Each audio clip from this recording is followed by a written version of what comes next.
Yes, guys, you know what time it is. It's your boy David at the Irish Hotspur, Ireland's #1 Spurs fan, bringing you the Tottenham Roundtable, and we discuss all things January transfer window. Not necessarily, it's a bit different today, not necessarily players that we're linked with today, to be honest with you.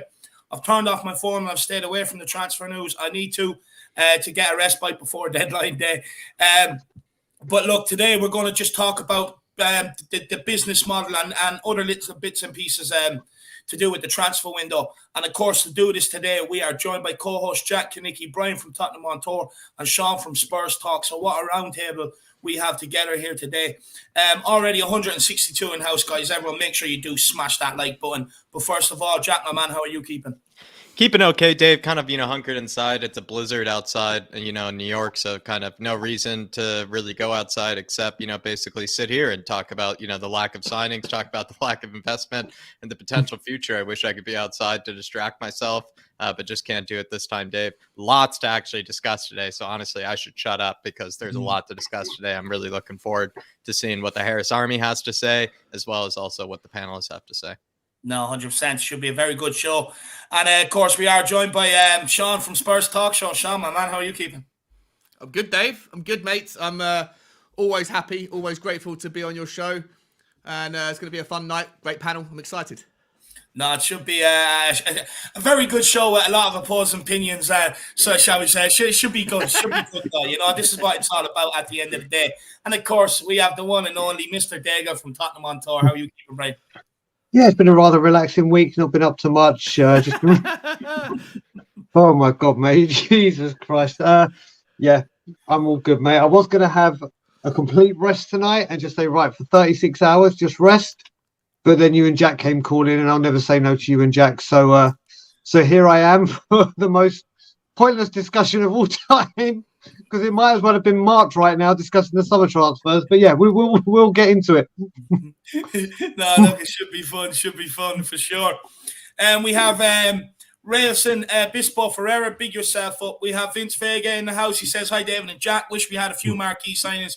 We're just pissing about, really. Still window shopping. Newcastle excite me now. I'm excited for them trying to glaze over our bare cupboard.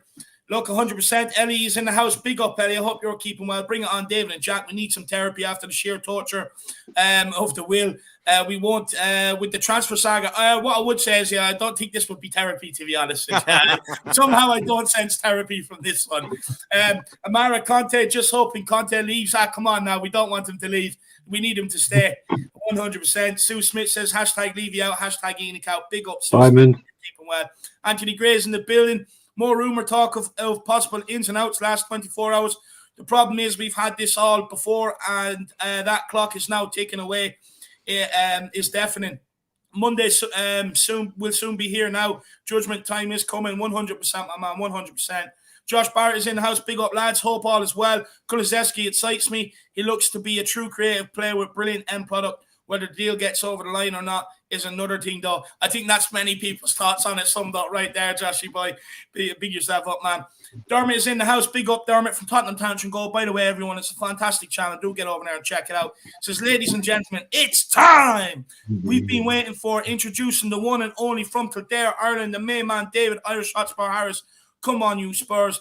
Come on, you Harris Army. Big up, Dermot. I hope you're keeping well. Mr. K is in the building. Come on, you Spurs. Smash a like. Hashtag Harris Army, show some love. Hashtag Jack Stats. Big up, Mr. K. I hope you're keeping well, my man. I do hope you're keeping well. And Tottenham Tantrum Goal says also, ladies and gentlemen, live from Brooklyn, New York, introducing the man with all the stats. Here he is, Jack Man, stats man, Kinnicky. Come on, you flat cap army. Come on, you Spurs. Big up, Dermot. Wait. I wish the mic, Dave, just went down from the ceiling towards you every time Dermot put in those. Yeah, we'll get that one day. Don't worry. When I readjust this baby, I'll have it. It'll be absolutely macking, and I'll be practicing over the next few days with Bruce Buffer. So if you hear me hoarse for a couple of shows, you know why. I've been practicing Bruce Buffer. Tyler Mills says, I agree, Anthony. What a waste of just plain of old poor recruitment, and the guy wasn't cheap. I would love to see him go to a Prem side and get used to the physicality and the language. Big yourself up, Tyler Mills. Sabar's in the house. The whole huddle excerpt from 20 years ago proves nothing has improved or changed. Levy is not interested in football, only profit. His decisions have been atrocious. End on belly was tragic. Do you know what? I've seen that one floating around today, to be fair, my man. And yeah, I can't really deny with you. I can't really argue with you, to be honest with you, my man. Mark Burke says, looking forward to this show. Big yourself up. Faz Radfar in the house. I'm so depressed as a Spurs fan. Need some therapy from you, David and Jack. What is going on with 2 days to go? Help. Not much right now, my man. Not much. It's going to ramp up tomorrow, slowly during the day. Tomorrow evening, there'll be links flying everywhere. And then transfer deadline day morning, it's going to be absolutely chaos, I'd say. Ask Arthur. Big up, Arthur. I hope you are keeping well, my man. He says, looking forward to a great show again. Big David, up. can I just say something to Arthur? Sorry. Say, Arthur, I keep meaning to call you. I've got your number. We've been talking, but I've just been a little bit busy. And after Monday, everything goes quiet for me because obviously transfer deadline's gone. I will get in touch with you and we will meet up. I am snowed under until after deadline day. There you are, Arthur, and I hope you are keeping well, brother. Man down says, I think Paratici might be the biggest fraud. Yeah, look, some people saying that. I'll disagree with it, but I do see where they're coming from. Jason Wales says therapy needed to cope with this bloody club. For sure. Dinosaur to dare. Not in this window. You gotta love that. A lot of disgruntled fans, and I do not blame them, to be honest with you. Let's see who else we have in the house. We have Rachel Freeman in the house. She says, hey, everyone, big up, Rachel. Big up, Rachel. We have the truth set you free. To dare is to change the most expensive, is to charge the most expensive. Big up, truth set you free. Tempest just says, hey, guys, big up, my man. We also have Leon. Evening, lads. Big up yourselves. King Huddle's in the building. I am not treating this window as if it's summer window. And as for Diaz, he knew Liverpool wanted him. He was never going to join us. Porto were just using our interest to hurry up. A Liverpool bid, I can see. Yeah, that's a fair point. That is a fair point.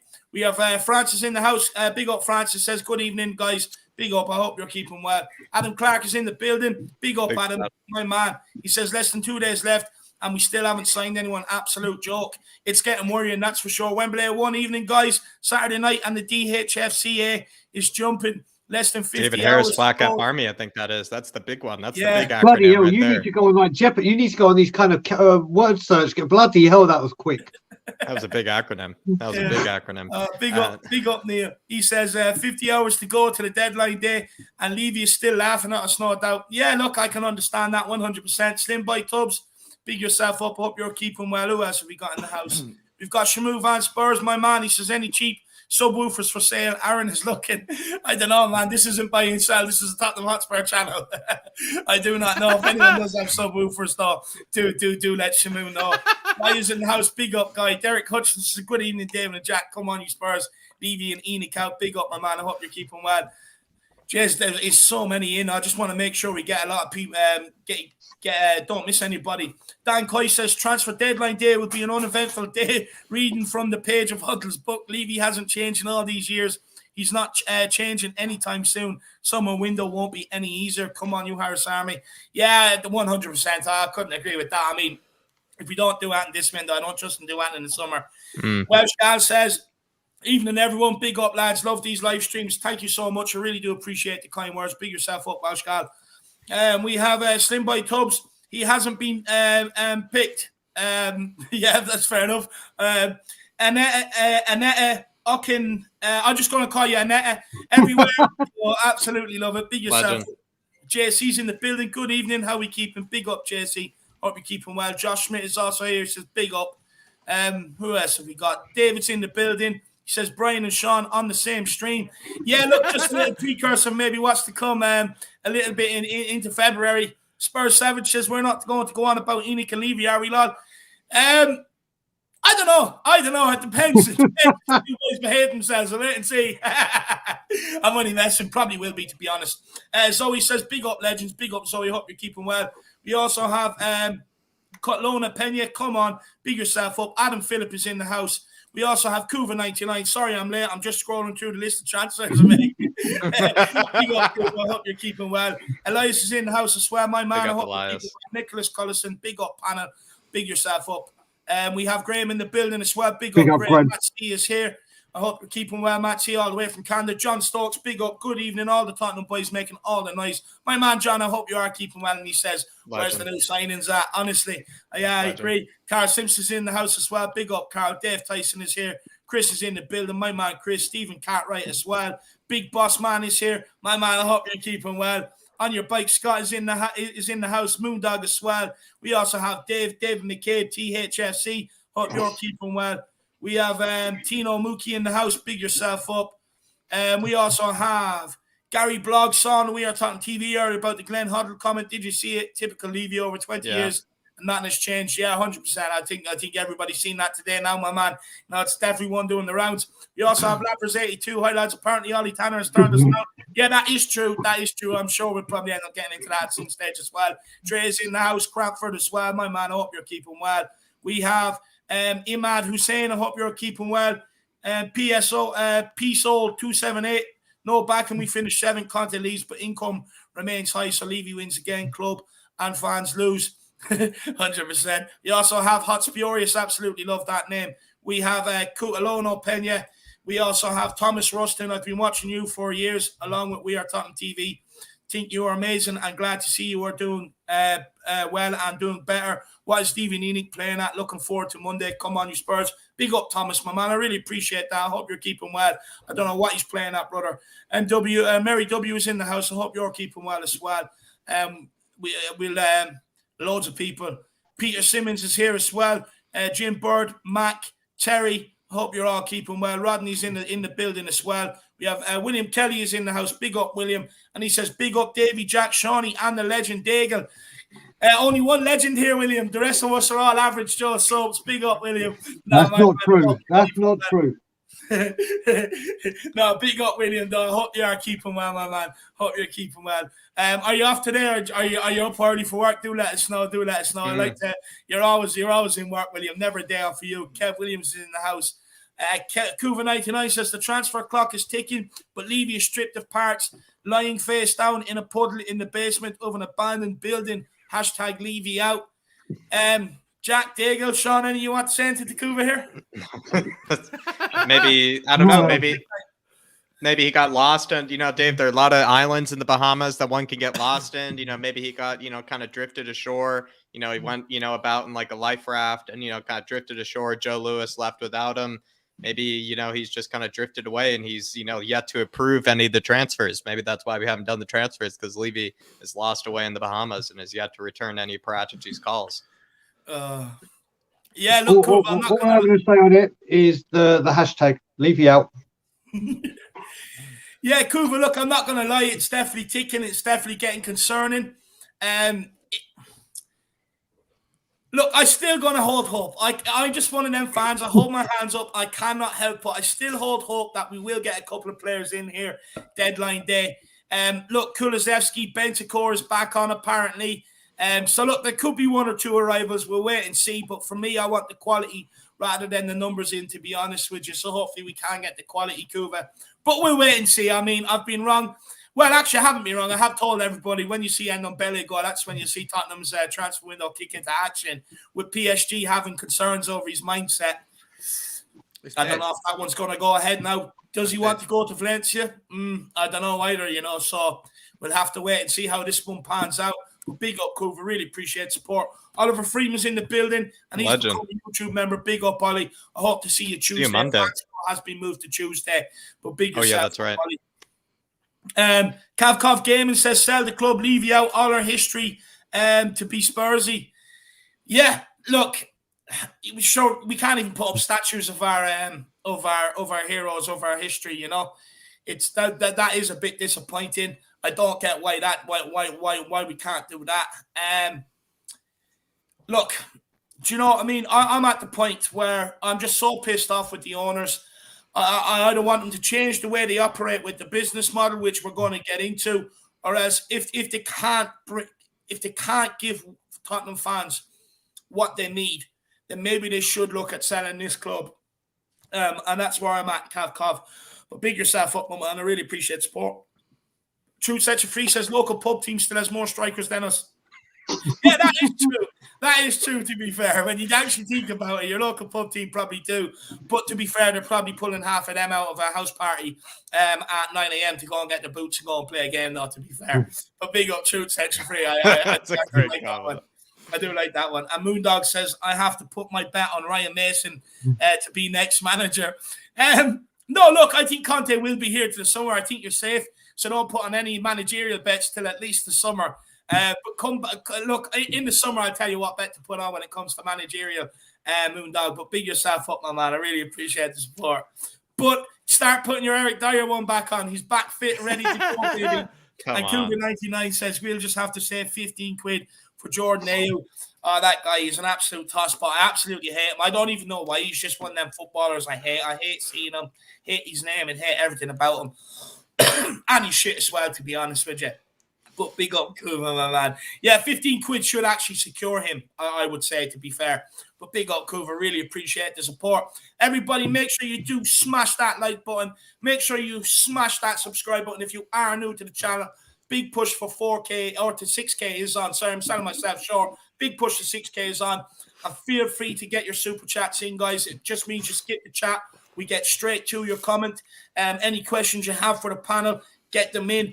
And plus, you know, with the super chats, we always try and sit here and give it a good bit of time to address it. And, you know, we'll let a couple of people in on them just to kind of, you know, give their thoughts on that on it. It is also a great way to support myself and Jack on this YouTube journey. Hopefully one day to be able to get to a point where maybe we could get a studio and maybe start making some real things happen around here. And look, do not worry. We know not everybody in the world is in a position to be able to do that. We fully understand the way the world is. So look, you know, just get your comments in regardless and bring them up on stream as we go along. And we do read them. We do acknowledge them as well. So don't be afraid to get your opinions in. But we are going to hand it over to Mr. Kanicki now. Jacko, take it away. You know, I would just say, everybody, again, you know, this is kind of like a Kanicki answer me sort of thing. So everybody just, you know, absolutely just blow up the chat with your sort of answers. You know, these are kind of, you know, really deep, hard hitting questions that the panelists are kind of supposed to sweat under a little bit. But I also want everybody in the comments as well to kind of just give their thoughts, their answers as well. It's going to be tough for everybody, I feel like, to answer some of these questions tonight. So I want to see the Harris Army, you know, giving theirs as well, Dave. But to you, Shawnee, you know, we're going to start with you. It's kind of just, you know, starting off things kind of short and sweet, you know, to get this kind of all out of the way, you know, to see where we are on things.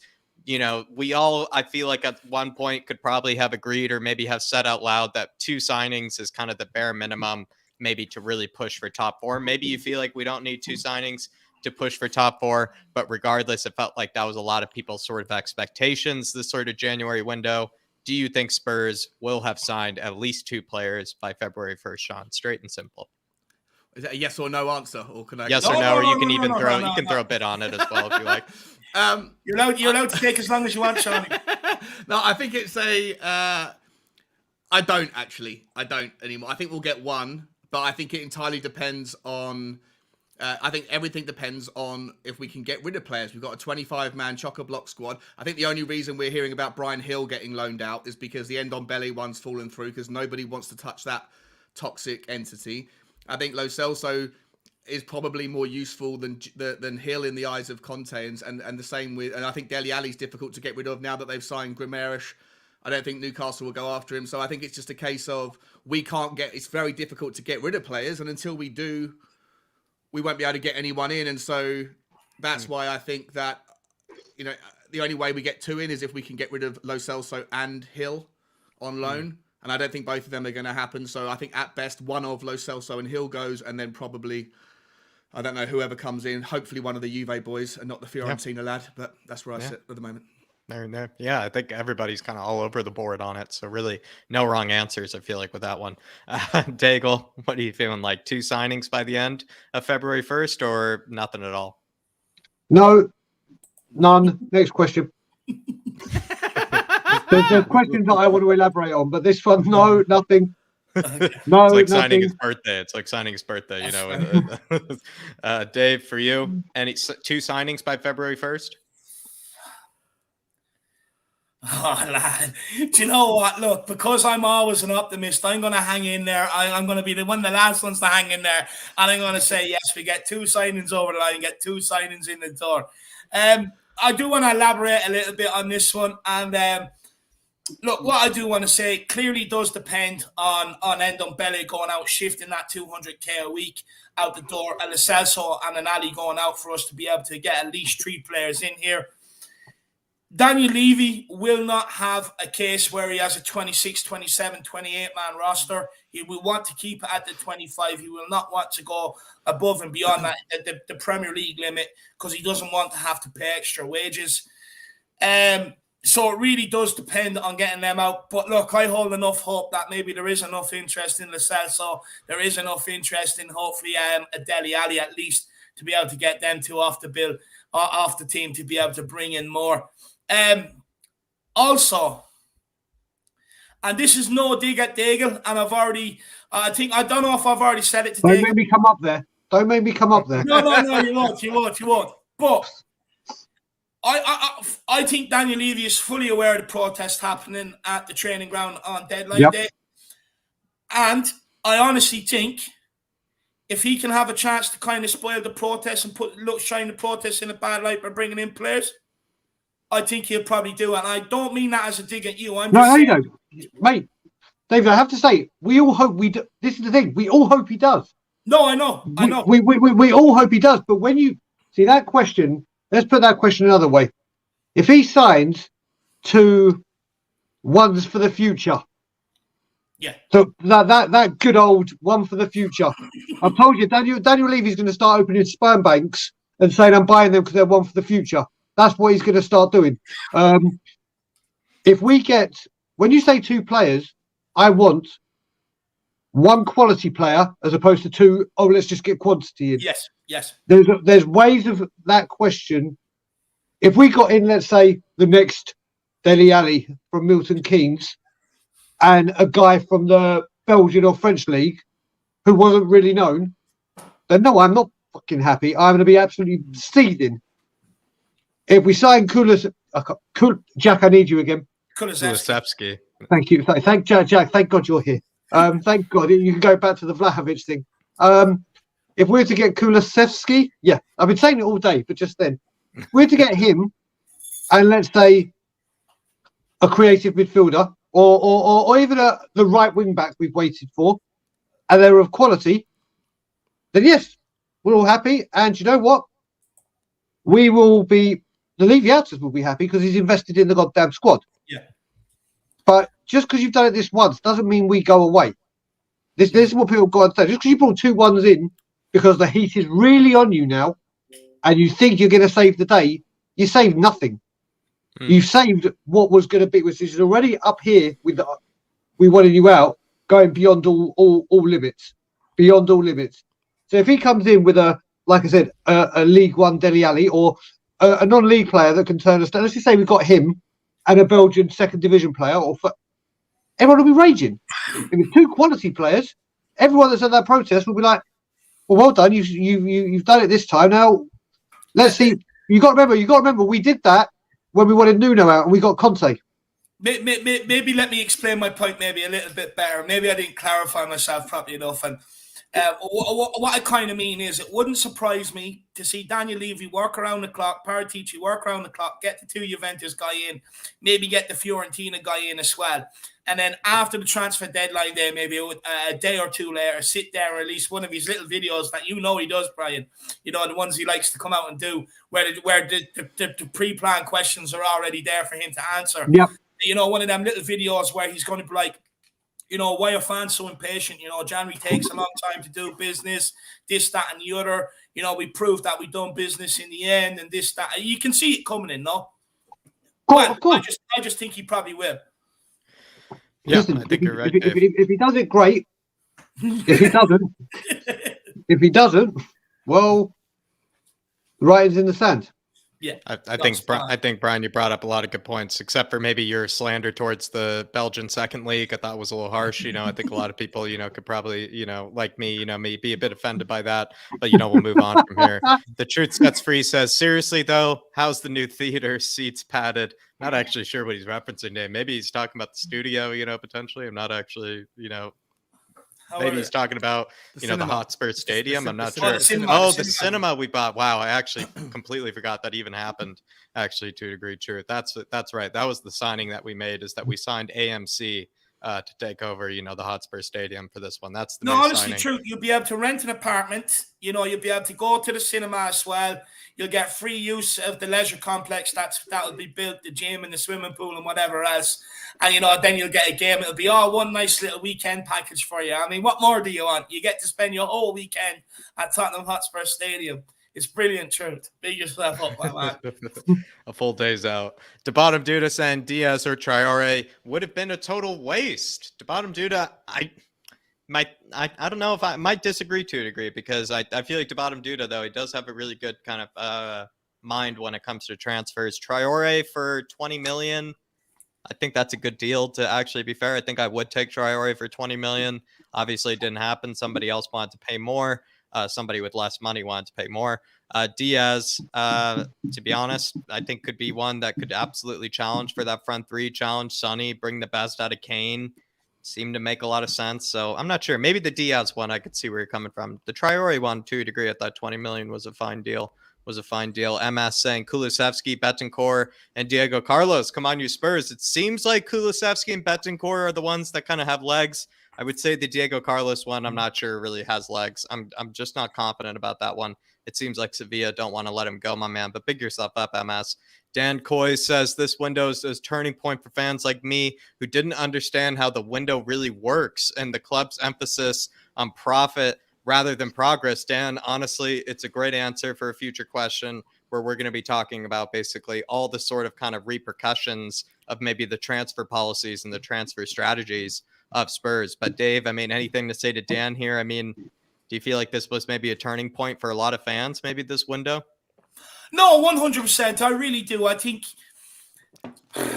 look, everyone can clearly see that we need more quality players in here to help come in and really give us, that drive to get top four. Give us the very best possible chance to get top four when there's 3 or 4 clubs going for it and it's completely open for us to be able to get a nice run at with a couple of games in hand.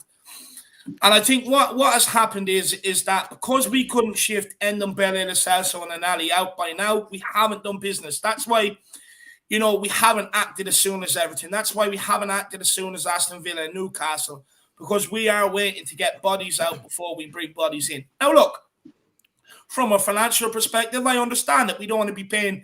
If we bring players in, if you bring in 2 players, for instance, it's going to be 2 players that have to be taken out of the Premier League squad in the registration for the second part of the season that would have been in the first part of the season. And they'll be no use to us. So they're just kind of like, I don't know what the business term is for collateral. I don't know what it is, but we're basically paying 2 people who are not doing anything for Tottenham Hotspur and can't. And we're not going to operate like that. And I think a lot of people have kind of maybe been pissed off with that, especially when, top 4 is open for us. You've got a manager like Conte. I agree with him. There you are, Dan. I mean, I think this has been a huge turning point. And what you also referenced as well with kind of, the club's emphasis on profit, I feel like that, I don't know. There are just a lot of things that will be spoken and discussed later, Dan. So it's a great talking point, my man. Spot on for, honestly, you could join the panel tonight, Dan. William Kelly saying it takes protests to push these owners to spend. What people need to understand is that Brian Daigle wants this club to succeed. He wants top players, but he knows, just like a lot of us fans, that these owners are not about this club. Brian, I think this just speaks towards you here. I mean, at the end of the day, people just have to realize putting a bit of pressure on the owners, putting a bit of emphasis on maybe what their real jobs are, which is to put a good team out on the pitch. Sometimes people just have to come to terms with the basic pressure that you do give the owners, as well as people will be giving owners Monday, does help bring to light maybe what the owners have failed to do for us. Yeah, I mean, first of all, William, thank you, mate. I actually had the joy, honor, privilege and blessing to actually be on a stream with him and actually speak to him rather than at him on chats or anything. And obviously, I told the story that obviously he put a super chat in here before, which said what it did. And I said, don't give up, because you supported Tottenham long before they can. And hopefully we supported them a long time after they go. This is all I want. There is nothing more, believe me, and quote me, there is nothing more I'd love to do than us go win the Premier League next year, or win the FA. Let's say win the Premier League next year. Not that's going to happen. And come on a stream and go, do you know what?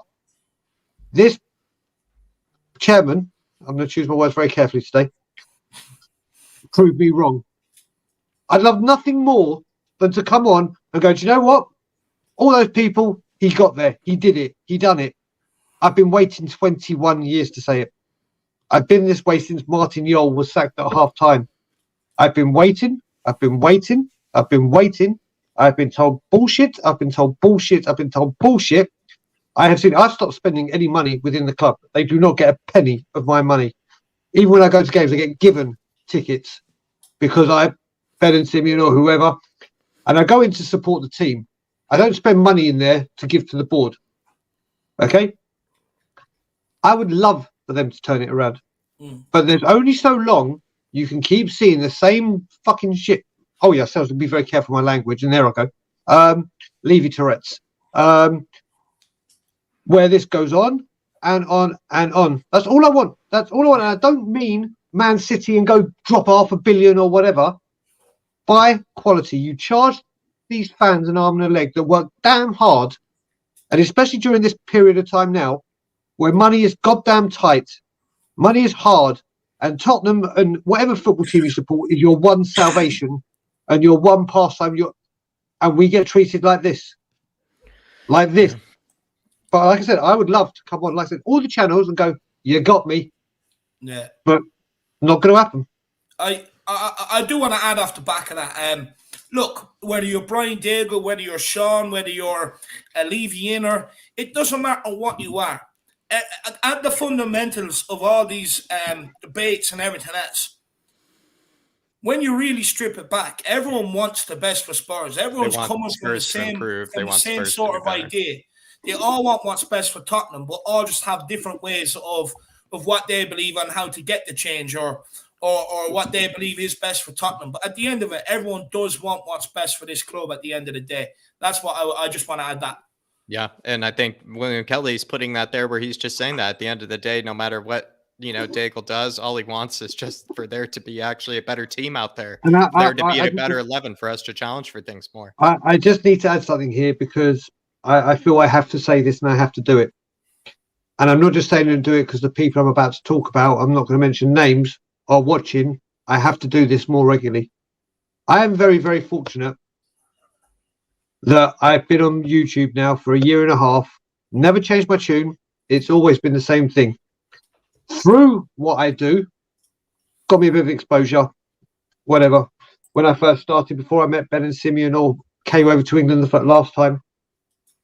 And I was lucky and proud to be welcomed into a Levy Out group where it wasn't just me saying stuff on Twitter or saying stuff. It was me part of something that all had the same belief, that all want the best for Tottenham Hotspur. They all want everything. But you have no idea how much work these guys do. That I'm proudly affiliated with. Graham is one of them. I want to mention Graham's name, and I think there's another one, Ryan, and because you've seen me at the training ground with them. But there are people here now watching me. They can watch me. I can watch you. Oh, no, I'm not going to go down that road. But they deserve a load of credit.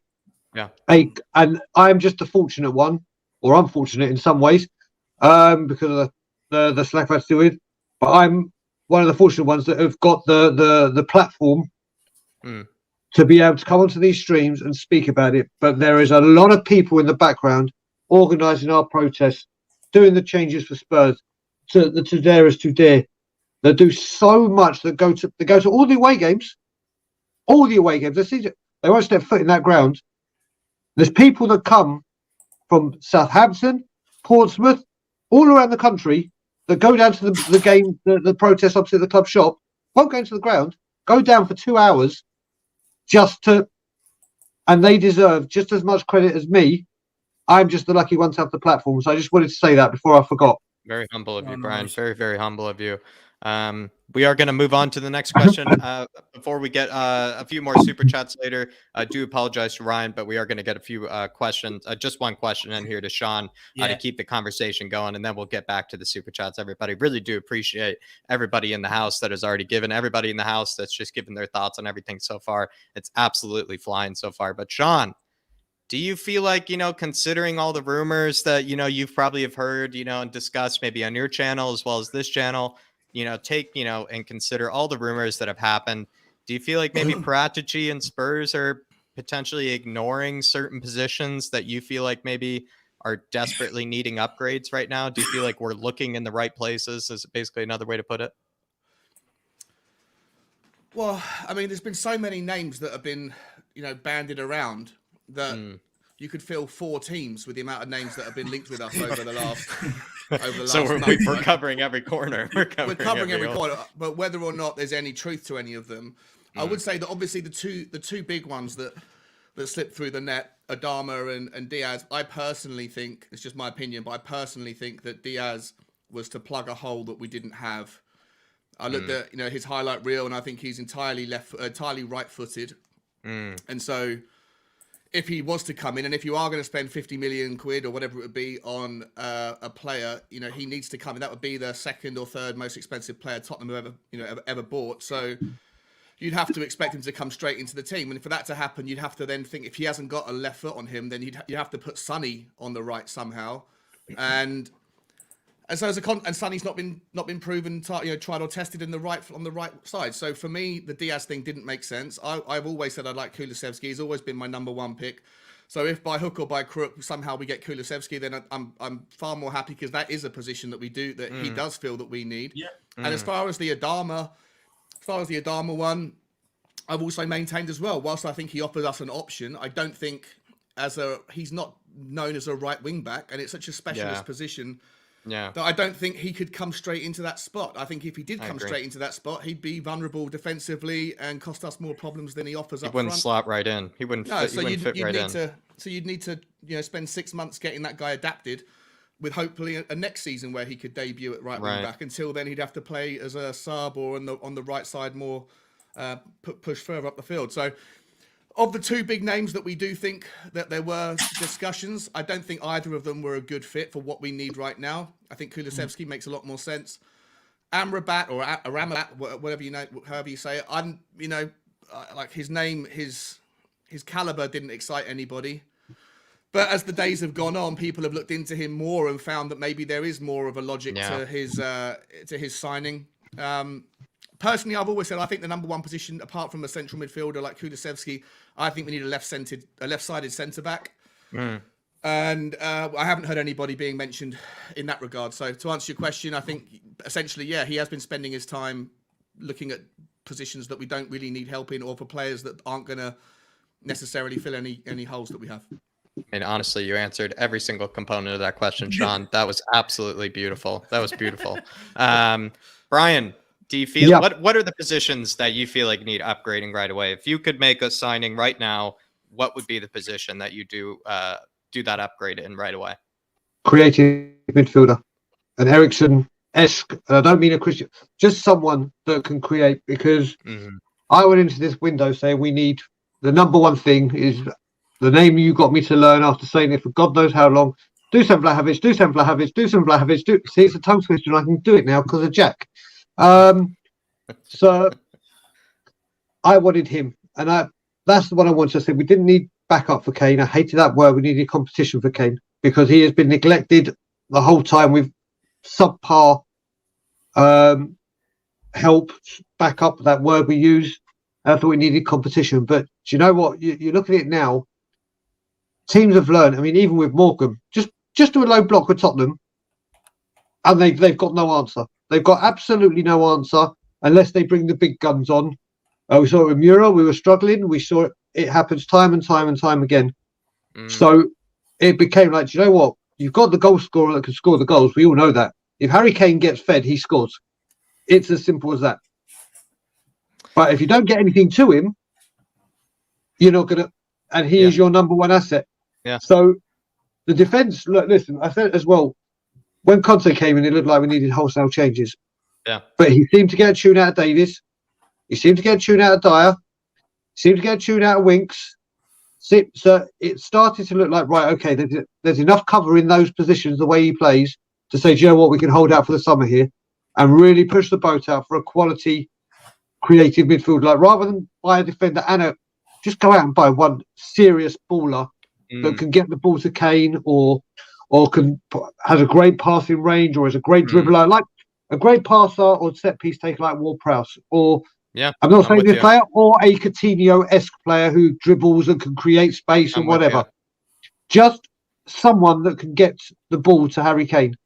And we've seen with this low block, it now, for me, even now, it's a creative midfielder. It's a creative midfielder, and Eriksen-esque. Completely That's agree. it. I mean, that's the priority. I couldn't put it better myself. Completely agree. That's my position as well. Ryan Isaacs, Kennard here with the super chat saying, "Evening, gents. Away from Spurs, who's winning the Royal Rumble tonight?" And on to Spurs. Enoch out, Levy out. Enoch out, Levy out. Monday will be epic. Monday will certainly be. I'm hoping The Rock, who I'm obsessed with Dwayne The Rock Johnson. If I hear, because I will watch it tonight, if I hear "If You Smell What The Rock Is Cooking," oh my God, that's it. That's it. But we can dream. Dave, who's winning the Rumble tonight? Do you have any idea? I mean, I'll be honest with you, lad. I haven't watched WWE since I was about 10, to be honest. So I haven't even a clue who's in it anymore. Usually the referees probably win it, Ryan, because the way they sometimes, referee the games, it feels like you're still watching WWE from the last night. But Ryan, maybe Randy Orton, I'm not sure. I'll let you know, my man. Truth Sets Free, but really appreciate the support, though, as well. Truth Sets Free, though, says, "This is for Brian Daigle for being proven right over and over and over and over and over again. So far, I mean, he's the knight in shining armor. Truth, absolute knight in shining armor. And like he said before, he's been beating the same drum for a year and a half, and he's kind of seeing it all kind of to a degree, start to ring out a bit louder. Maybe those drum beats are kind of catching a few more people's ears, which is just beautiful to see. But Truth, you're absolutely right, my man. To bottom Duda saying, "Not supporting Levy, but this is all on Paratici. His theatrics of bidding randomly worked in Italy where Juve was number one, but it was bound to fail here." Dave, what are your thoughts on this? Maybe Paratici's sort of, weird kind of like strategies and policies and do you feel like they just don't work? They do and they don't. Look, yeah, they piss off clubs, but also the way we like to do business pisses off clubs. The way we drag out, we always go in about 20, 30 million, lot lower than the asking price on a big signing and stuff like that. Yeah. I think that's what pisses off clubs more. Having these players lined up, yeah, it can piss off other clubs because, as we know, it's like a domino effect. Other clubs are waiting for that business to be done so they can do their business and all that sort of stuff. But look, what I will say is, and I said this the other day, maybe I got it wrong on Paratici because I'm seeing some of the same things now under with Paratici in charge that I was seeing with when Steve Hitchen was here. The Bruno Fernandes deal under Steve Hitchen compared to this one under the Luis Diaz one under Paratici, stuff like that. And look, we've all seen that at Juve. If you give Paratici the tools, he can work. So for me, I'll be honest with you, I don't think it is Paratici we should be looking at, but that is only my opinion. But I would be interested to hear what Sean has to think on this. Is Paratici, his theatrics, maybe of, constantly being on the flip phone, is that, coming to our own detriment? I think it's, I'm not a fan of his at all since he's come in. I know he got Romero, but every other signing he's overpaid for massively for what we've had. And then, the guy himself earns something like £6 to £7 million a year, right? And he's busy for 1 month in January and a few months in the summer. He's got 4 or 5 months to plan. What the fuck is going on, bro? But also, I feel like that's true. There's a cocktail here. Like I was saying, I think I was saying on Tottenham Tantrum Gold yesterday. I feel like clubs already don't want to work with Daniel Levy. Right? They already know he's a stubborn. At best, they'll call him a tough negotiator. At worst, they'll call him a pain in the arse who's insulting with his bids and wastes everyone's time, all this stuff.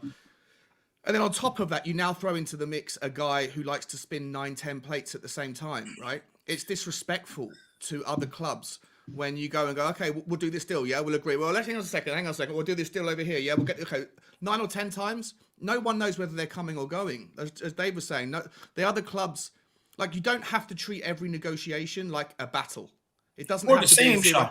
Even the same, like we try and treat every negotiation the same. We act the same. You don't even have to treat every negotiation the same, No, 100%. I've struggled to think of any. You could probably list the clubs on the fingers of one hand who we have decent relationships with, and maybe Paratici's got relationships that we're trying to lean on, but the combination of, and I understand why Daniel Levy would love Paratici. Oh, so you're telling me you can go and organize 8-9 deals and then we can come back and pick one? I don't think that works anymore. I think that most clubs are going to see it coming and go like, "Fuck off, mate! You guys are difficult. You're disrespectful, and it's treating other clubs with contempt, and it doesn't need to be that way." And so I think that it's a toxic cocktail, and I don't like Paratici. I'm very, very much interesting answer not in there, favor Sean. of him. The bottom Duda, a lot of interesting answers there, I will say there for you, but really appreciate it. And also big yourself up, my man. MS saying, no Diego Carlos or not Diego Carlos, Douglas Luiz, Kulusevski, and Betancourt. I'll just say Diego Carlos, I don't want at all. He's made like 4 errors, like literally that are actual defensive errors that you put on a stat sheet. He's made 4 already this season. Which just says a lot, I think, about the player. He's very error kind of prone. Douglas Luiz, I've actually always been a slight fan of Douglas Luiz. I actually feel like he's a bit, not underrated, but I feel like sometimes they don't realize actually how well he's been playing in an Aston Villa side that necessarily didn't always have a lot of great players with it. And I feel like he always did quite well for them. Kulusevski, I would take. I think we did a scout report on him. I really would like to have him. And then Betancourt, I'd probably take over Douglas Luiz, to be fair. But MS, big yourself up, my man. Do really appreciate it. Bob Spur, absolute legend. Again, he seems to be more and more in the chats, more and more on Twitter, more and more everywhere. It seems like every day. It seems like it's been like, honestly, exponential improvement since the last time we've seen him. This is beautiful. He says, and he's actually doing so well. He's brought up a really difficult question here. He's brought up a really difficult question. So the brain juices are working really well. And he says, he'll cost us Lamela and cash. Now loaning him out to his Spanish club. Is that a bad reflection on Paratici, or is that clarity that Levy is still steering the transfer ship? I'll answer quickly, and then I'll get everyone else's short answers. I actually think this is just a bad reflection on Paratici here. I actually think that has nothing to do with Levy on this one, unfortunately, Bob. But really, actually, honestly, I can tell the brain juices are working with him, because this is a great question. This really is. What are your thoughts, Sean? Do you feel like just bad? I think I know your answer based off what you said before, but you feel like on Paratici or more on Levy this one? I think when you factor in Lamela's value, he wasn't end of his contract. It's 32, probably 33 million total for you paying for a guy who's a future prospect. Like, it's bad on it's 100% bad on Paratici, however you say it. I don't know if Levy sanctioned the deal. Well, fuck it, pay the money for someone that's ready to go, bro. Not someone that's going to be better in 3-4 years' time, maybe. Like, this one's on Paratici, I think. What do you think, Daigle? Well, first of all, I just want to say to my brother, my best friend, to my Superman, I fucking love you, and just keep getting better, brother, because I fucking love you, and I need you out of the hospital and with me. I fucking love you. With this one, gather around, you're going to want to hear this, completely agree with Sean. Literally, that's right. You heard it. When I say I agree with Sean, this Paratici-Levy marriage, the way they both do business is oil and water. It's oil and water, because you've got a guy that doesn't spend, you've got a guy that literally, don't get me wrong, he's meant to be good at his job, Paratici, and I'm sure he would be good at his job. But when you've got a guy that likes to talk to 58 billion agents at a time, and then you've got a guy where if you're the buying club from a Spurs player, if you're buying a Spurs player, no one wants to talk to Levy. They're probably like, please pick another player, any player. Just don't make me speak to Levy. And when you're trying to sell them, when you're trying to buy a player, you're like, oh no, it's Levy. And there's no getting away with your Levy in or Levy out. When it comes to this, he's an absolute nightmare. And we just don't. Paratici just goes looking for 9 or 10. It's really not good. I mean, there's parts of it. The fact that we won for the future has been a line of Levy for God knows how long. So that's got Levy written all over it. But these player swap deals seem to be a reoccurring thing with Paratici. So I really think with this one, don't get me wrong, this transfer window and the way it's been dragged out smacks of Levy. Smacks of Levy, because he's done it time and time again. There's no getting away from it. But Paratici isn't innocent here at all. At all. Can I just ask a quick question about Brian Hill and with the 25-man squad? Because I'm not entirely sure how the rule works. Because Brian Hill's 20, if we kept him, can you deregister him and then put him in the under 21s and then still bring him back up into the Premier League? Because I think the 25-man rule thing is 25 players plus your under 21 team. Yeah, I think you're correct on that, lad. Really? Honestly, I don't know the whole ins and outs of that, but I think, as far as I'm aware, anyone that's in the under 23s or under 23 squad, you can kind of bring up and play them. Yeah. I'm not sure whether because he's foreign it's different. I'm not 100% sure, but I know if you don't register them, you can still bring them in and play league games and stuff like that. Right. Yeah. That's what I was thinking. So maybe we don't need to loan him out. Maybe we just drop him. Well, look, what I was going to say is I'm just going to read out Fabrizio Romano's latest tweet here. And it was done 16 minutes ago. He says, Tottenham and Juventus now in advanced talks for Kulusevski on loan with a buy option to become mandatory if certain conditions will be reached. The buy clause could be linked to Champions League next season and number of appearances. Value now discussed. Juve want 40 million for Kulusevski. And what I will say is, there's no excuse for this one to fall through, considering they had 40 million to offer for Diaz. Yep. So there's no reason why this one should fall through. And I think that's why, if this guy comes in, you might see Brian Hill loaned out. Yeah. Look, I'm still a big believer in Brian Hill. I still see the talent there. I still think he's an absolute baller. And I think, given time, I do think this guy will be an absolute player for Spurs. As well, I think if we had a deep-lying playmaker, someone who could spray passes, you would see a lot more from this guy, because he makes a lot of intelligent runs in behind and stuff like that. Completely agree. In terms of Paratici, look, what I'm going to say on this one is, when he first came in, I did say I wanted to give him at least 3 windows. I said it was always going to take 2-3 windows to fix this. And he was never, ever going to get every single signing spot on either. Never, ever going to get every single right. No director of football does. So I'm still going to give Paratici, after this window, one more window. Not Levy, but Paratici, because I do see similarities of Paratici and Hitchin's transfer windows, going for players and deals falling through and stuff like that.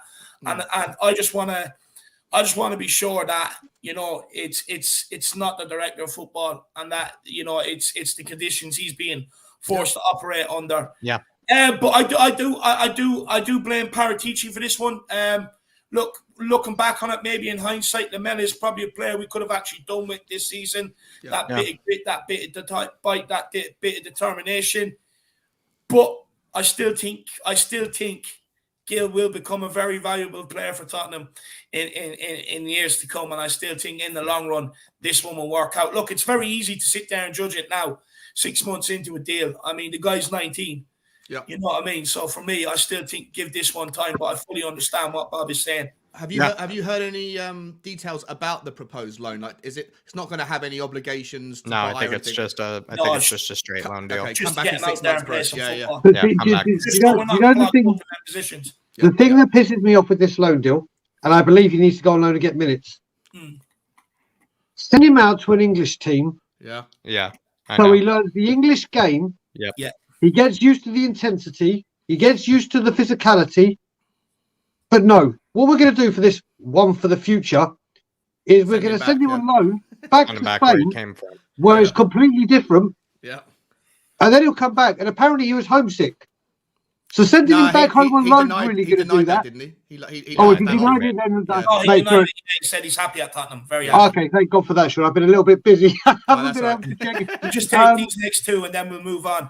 Yep, Cider. Yeah, sorry, Diego. No, I was just about to say that I just don't get why they don't send him on loan to an England, even a championship team.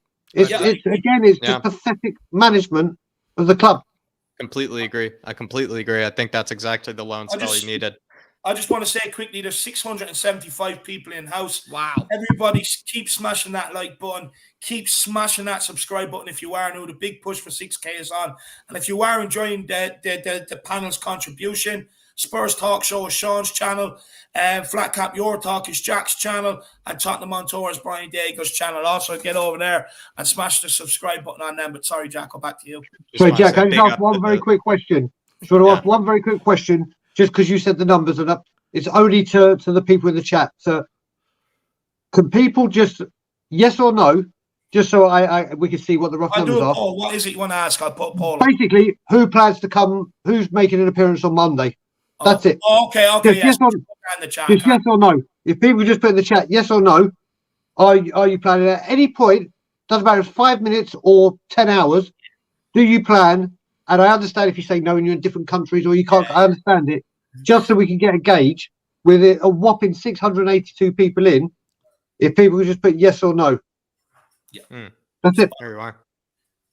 Yeah. Everybody put that in the chat, the big yes or no, and then take a look at the recordings of it. But just want to say big up to Bob Spur, absolute legend.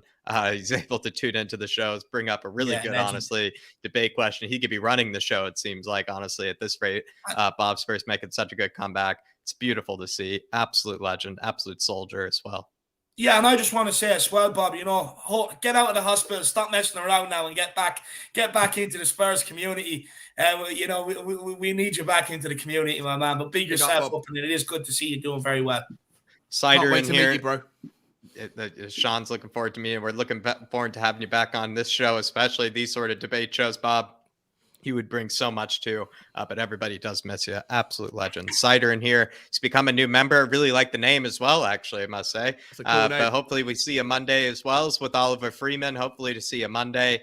But Truth Sets Free, really appreciate the support, Cider. Truth Sets Free saying King Bob Spurs in the hat is in the chat. Absolute legendary. Honestly, it's got the king in the house, like you just said. We got the king in the house. And then just another one here. Asama saying Dama is coming as right wing to dribble through and press on the right. Son Kane Adama for 3-4-3 formation. Asama, hate to disappoint. Adama's not happening. He's on his way over to Barcelona. Funny enough, if you wouldn't believe it, he actually was a Barcelona youth product. So that's kind of the reason why they paid more money, and he wanted to go to Barca more than he wanted to go to Spurs. So two reasons to a degree maybe why we didn't get him. But we also just, rested and, didn't really want to push it right away. We waited and let someone else swoop in. But it's unfortunately not happening. But Asma, just want to say, really appreciate it. It's a dream. It's a sort of formation we were looking for, but it's never going to happen, unfortunately, Asma. And then Ben Kaufman saying, big up my boys on the panel. Absolute legends. Big up, Ben. Absolute legend yourself, brother. Master. Yeah, the coffee master. Honestly, absolute legend himself.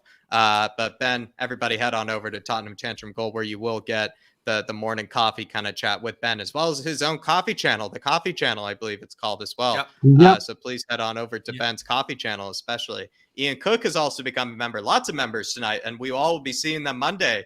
I will say, Dave, it's going to be a big Tuesday, I keep forgetting. And Tuesday, big long queue. We'll keep the seats warm for you, Ian. We'll keep the seat warm for you, Oliver. And we'll keep the seat warm from you as well, Cider. Big yourselves up. And we are in advanced talks with Kulusevski, says King Huddle, which is beautiful to see. But David, I think we might move on to the next question here. And this one, I kind of wanted to go to you to first, Dave, if that's all right. Is there maybe a logical explanation for why Spurs have been taking their time this transfer window? Does it have to do with the whole sell before you buy? What's the explanation for why things have kind of been taking so long this sort of window, Dave? Is there a logical explanation? Maybe there isn't. Maybe it's just sheer incompetence. No, look, it's not incompetence. They're working to a business model where it's all about the money. And for me, this business model is absolutely killing us, Jack. Look, we're in a position now where we as well, if there was any sort of like intelligence within the club, they could have done this as well, because we're in a position where we have Antonio Conte. You're going to have to show him some sort of back in this January transfer window to have a chance to hold on to him when some of the big European giants come calling this summer, so that you can say, well, hang on, Conte, we have backed you. Just give us this summer and we'll do it again. Then he can have some hope that, he can have something that he can cling on to. But and as well, we have a World Cup coming up next December. Let's not forget about that. Players do not want to be put in a position where they're not playing, where they've been isolated away from things. And that's what we should have done. We should have forced their hand. We should have bought players in this January transfer window when we wanted to do them. And I can guarantee you, Lo Celso, Dele Alli, and Ndombele, players that we're rumored to get rid of, when they realised that they would have been put in a position where they weren't registered in the Premier League squad and sat there and said, hang on, there's not a chance for me to get any minutes here.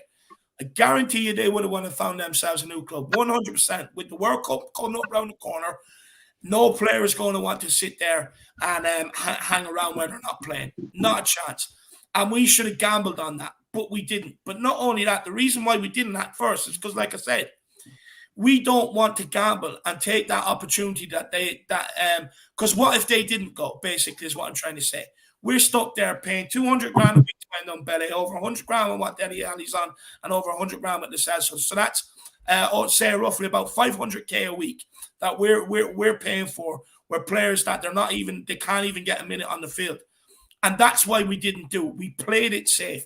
Now, I understand that it goes completely against the business model that they've operated under to get us the stadium, to get us the training complex and everything else, but football's moved on, and they should have used the World Cup coming up next November to their advantage and bought players in and forced their players' hands, because I can guarantee you they would have been onto their agent straight away and said, get me out of here. And they would have got a club.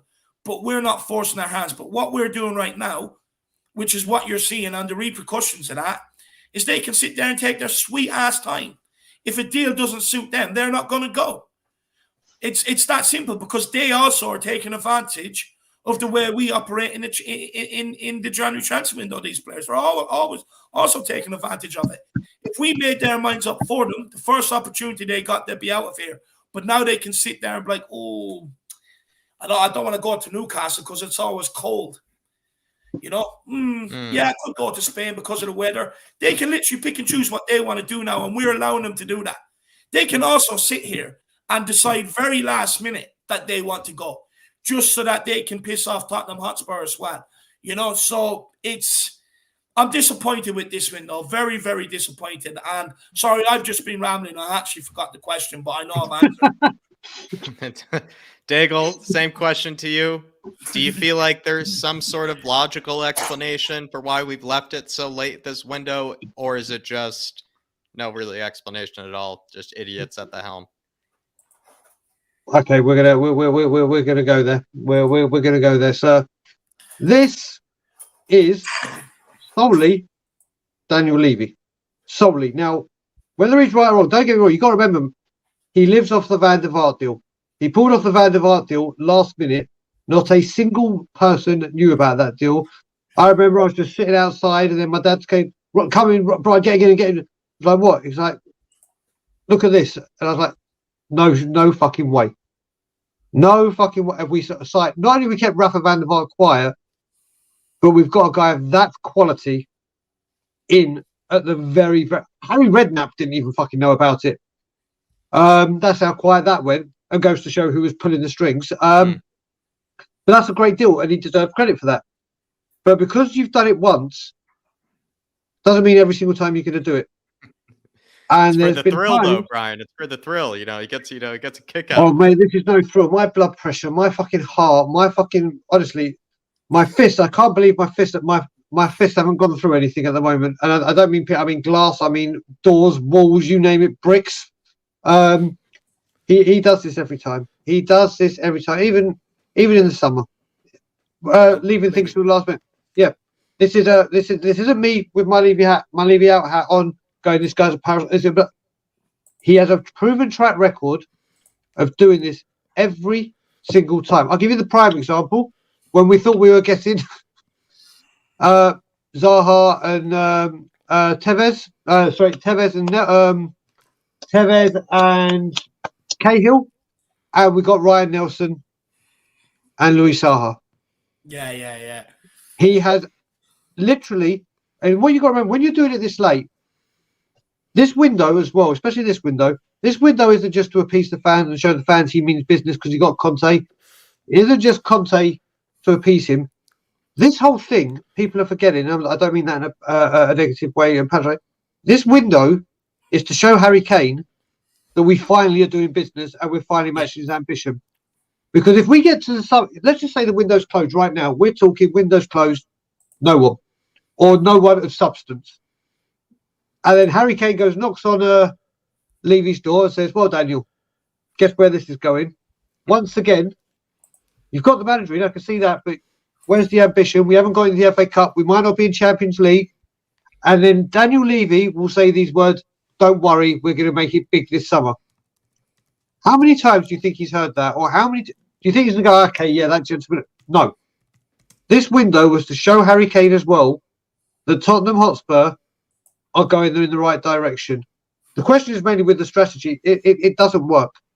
Listen, we spent 27 days looking at Adama, trying to convert him into a right wing back, and whatever the reason for that deal snagging, why are we trying to convert a winger into a wing back? Go buy a fucking wing back. We've had no Ericsson replacement and no creativity. If you want that top four money, and if you want to make money, sometimes you've got to invest. There comes a time, you look at Fernandes, well, we could have had Fernandes, but we had to get Ericsson out the door first.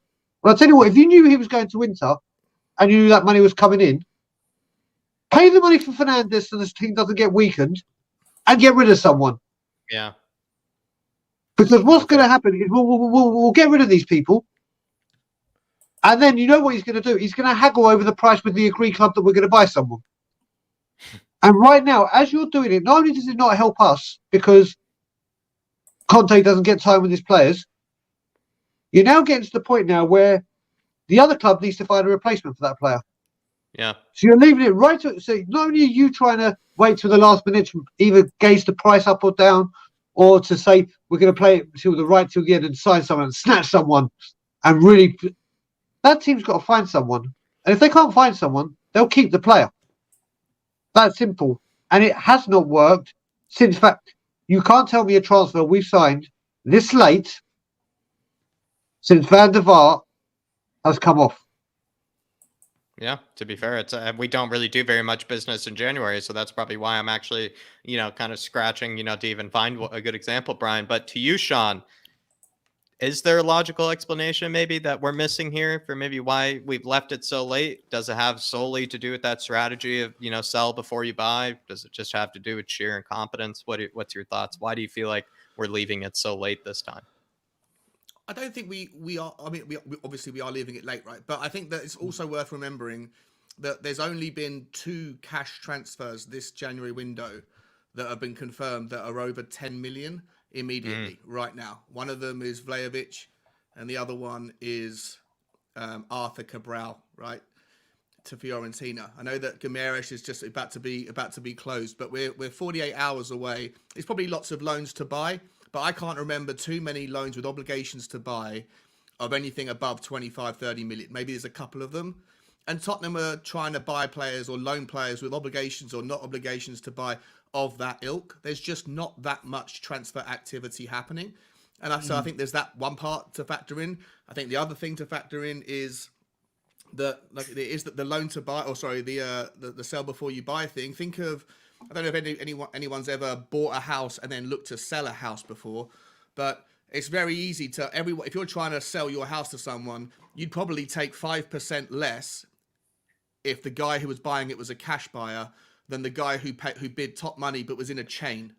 Because if they can't buy before they've sold and the person before then, if you've got 20 people in that line, you could be living in the same house for 2-3 years after you've agreed to sell because you're waiting for all of the ducks to be lined up in a row. And I think that's, very much one of the problems at the moment with the 20. Everyone's squad is chock-a-block. No one does want to move anyone out because it's not just Daniel Levy that doesn't want to pay the salaries of someone and then deregister them. It's not just him that's doing that, right? Everyone doesn't want that same problem. So it's a game of chicken. Who wants to move first? And I know there's a couple of and like you said, maybe that Mexican standoff that you've spoken about before. I guess it hasn't happened yet. Maybe to a degree, they still got the pistols at the draw. Yeah, and I think, hopefully, I'm fingers crossed, I'm everything crossed, hoping that it's not going to be a shit show. For what it's worth, I know everyone, is looking forward to Brian and I's debate in a couple of weeks or next week, whatever it is. But Brian and I are pretty much like the closest thing that we are aligned on when it comes to the review or the audit of Daniel Levy is the transfer side of things. Like I am very much in alignment. I get as frustrated as anybody else. I understand. I hate his negotiation style. I can't stand him. I've met the guy 3 times. Every time was less enjoyable than the previous. Like I don't like him. I don't like his style. But my vision or my viewpoint on Daniel Lee is more around, other things which I think are very relevant and important things for a business for a football club, to have to conduct in a very solid way. But in terms of this January window, I think it's like everything, right? It's in the middle. It's not one thing. It's not the other. It's a combination of factors. But I just think January is a shit show. And Dave, to your point, as much as I don't like Paratici, I would also agree. I'd give him the summer as well, because then it's sink or swim, right? Shit will get off the pot. Yeah. Make it work, or all of my doubts about I'll be as strong about him as Brian is about Daniel, No, I'm the same. Look, I think that's important to know. If we don't have a good summer transfer window as well, I mean, we've been promised all this window, going to spend big in the summer. Look, we've all heard it before. But I'm the same as Sean. I agree with that, Sean. I mean, look, if he doesn't do the business in the summer and it's another poor window, get him gone. And I got it wrong. But I wanted to be fair to the guy, because I've always said this. It was never ever going to happen in one window or two windows. You're always going to have to give him at least 2 summers to try and get any resemblance of putting this right. Probably longer than that, mate. Because in reality, if Tottenham do want to make it to the top 4, the other thing, Dave. Sorry, before you move on, the other thing I forgot to mention is, I think that Tottenham, when it comes, whether it's January or summer, I think that you put aside Tottenham Hotspur being a difficult club to do business with, just the position that we're in as a football club, where we don't want to we want to buy players that are going to get us to the top 4, but we can't offer those players that are available the things that, and whenever there's a player that comes along, because superstars don't come along every day. The reason why Brian Hill was probably an overbid, but I understand a little bit of the justification, is Tottenham are like, well, every time we go for a 60 or 50 million pound player, there's a club that can offer them what they want, that's got a bigger name, better draw, and they'll go there. So we can't compete at that level, not just on financial terms, but on the appeal. So then we have to either go for the youth system like the Ajaxes have in the world, and Tottenham fans won't be patient enough to allow that 5 or 6 years to be built out. So then the only option left is to go after the second tier players and hope that they become superstars, hope that Emerson Royale becomes a worldie, hope that Hill becomes a worldie, because anyone that's a 50 million pound player, when we bid for him, Liverpool are, Barcelona are, City are, Chelsea are, and so we're immediately blown out of the water. It's a very tricky and difficult. How do you close the gap when every time you try and close the gap, people that are above you in the gap are after the same player? It's an equation that's very difficult. And Newcastle doesn't make it any easier. And we even spoke about that on a previous Knicky Answer Me, where Newcastle has now complicated it, where they're going to be going after the same players we are. And what do we really offer that Newcastle doesn't? I guess maybe more of a chance of top 4, more of a chance of, maybe in competing for things, but that's about it. But we don't exactly really offer top 4. We don't really offer, European competition. A training ground and a stadium, isn't it? Yeah. It's a good point you make there, Sean. Yeah, quick point there, Brian. Yeah, no, I just want to add a couple of things to what Sean said. First of all, when it comes to we can't attract the players, that's why you hire someone, the eliteness of Antonio Conte. He is the pull, because if he gets backed and the players come in, there's players that say, you know what, maybe I'll go 1 year without Champions League. I'm going to Antonio Conte. Look what he's building. I will be in the Champions League next year. But Adama didn't, and Diaz didn't. Conte wasn't enough to get them over, was it? Well, no, that fell through because we don't know what those deals were. But I'm saying, God knows how serious was that. Like you said, Sean, don't believe everything you see in the media. I know. Yeah. So you can't use that one. And then the other thing you said, which is wrong, when you say we won't give Spurs time, and there's nothing particular with the youth, if we had got it, I will give the youth all the time. If we went and got Eric Ten Hag, and Eric Ten Hag came in and said, you know what, I'll come, but I bring my whole infrastructure here. I don't mean those exact players, because Ajax won't. But if he could say, right, whatever I have at Ajax, this is going to be the whole thing. I'm signing this contract. You give me 3, 4, 5 years. And Eric Ten Hag got everything he got at Ajax. Like I said, not the actual people by name, but in every single development, that club was run like Ajax. I would give them 7 years. Yeah, I would give them you might, but a lot of Tottenham fans, mate, because what has got to be done. What you got to remember, mate. One of the problems Tottenham Hotspur have is you look at Liverpool. Liverpool play an attractive attacking brand of football. Brandon Rodgers did that. What do they do when Brandon Rodgers gets sacked? They bring in Klopp. What's Klopp? Oh, and they sack it. So no, I agree with you on this point about the chop and change. But then when we go, Poch, Mourinho, Nuno, Conte, and then you have players from the Poch era that want to play attacking, progressive football. But then you bring in Jose, who's defensive. And it's like, well, I don't need these players because they're all attacking. I would bring in defense. You get rid of them, bring in defensive. But then you get an attacking manager. It's like, well, I don't need these defensive ones. I need the attacking ones. If they just gone down the line. Yeah. No, I agree with that point. There's no consistent ethos. No, I just personally think that it would take more than 4 years to build up the Ajax system at Tottenham. Yeah. And so I don't think Tottenham fans would be patient enough to go and finish 12th, 13th, you know. Spot on, Sean. To be fair, and it could be a system that lasts forever if we, just like Brian was saying, actually brought in managers that continued on that philosophy, that continued on it.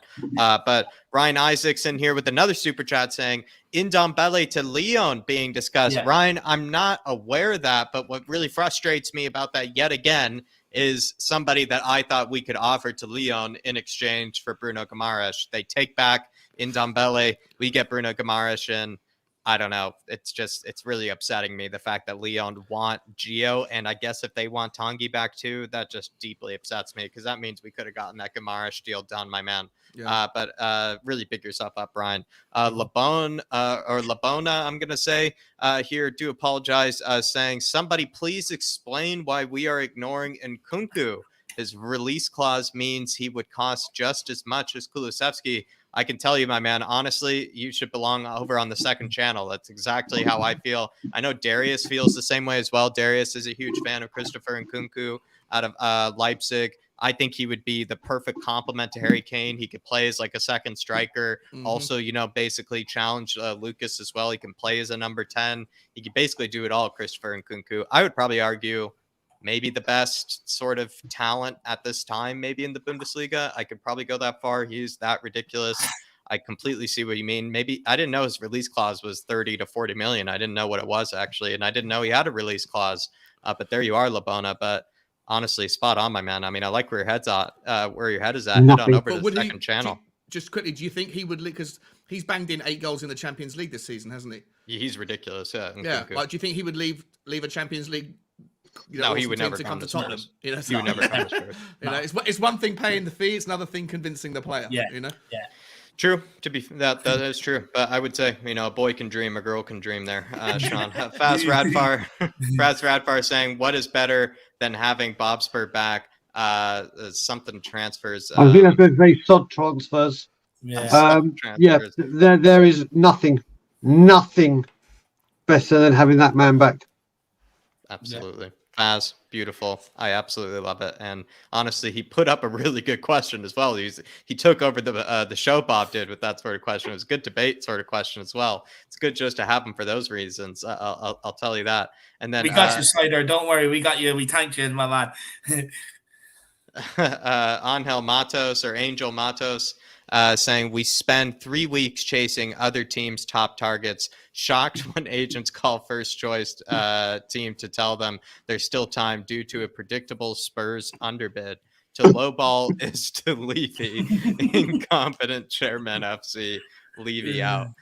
Dave, what do you feel like? What do you say to Angel or to Angel here? I mean, do you feel like to lowball is to Levy, like he's saying here? We just let, ourselves just get swooped up by the bigger teams.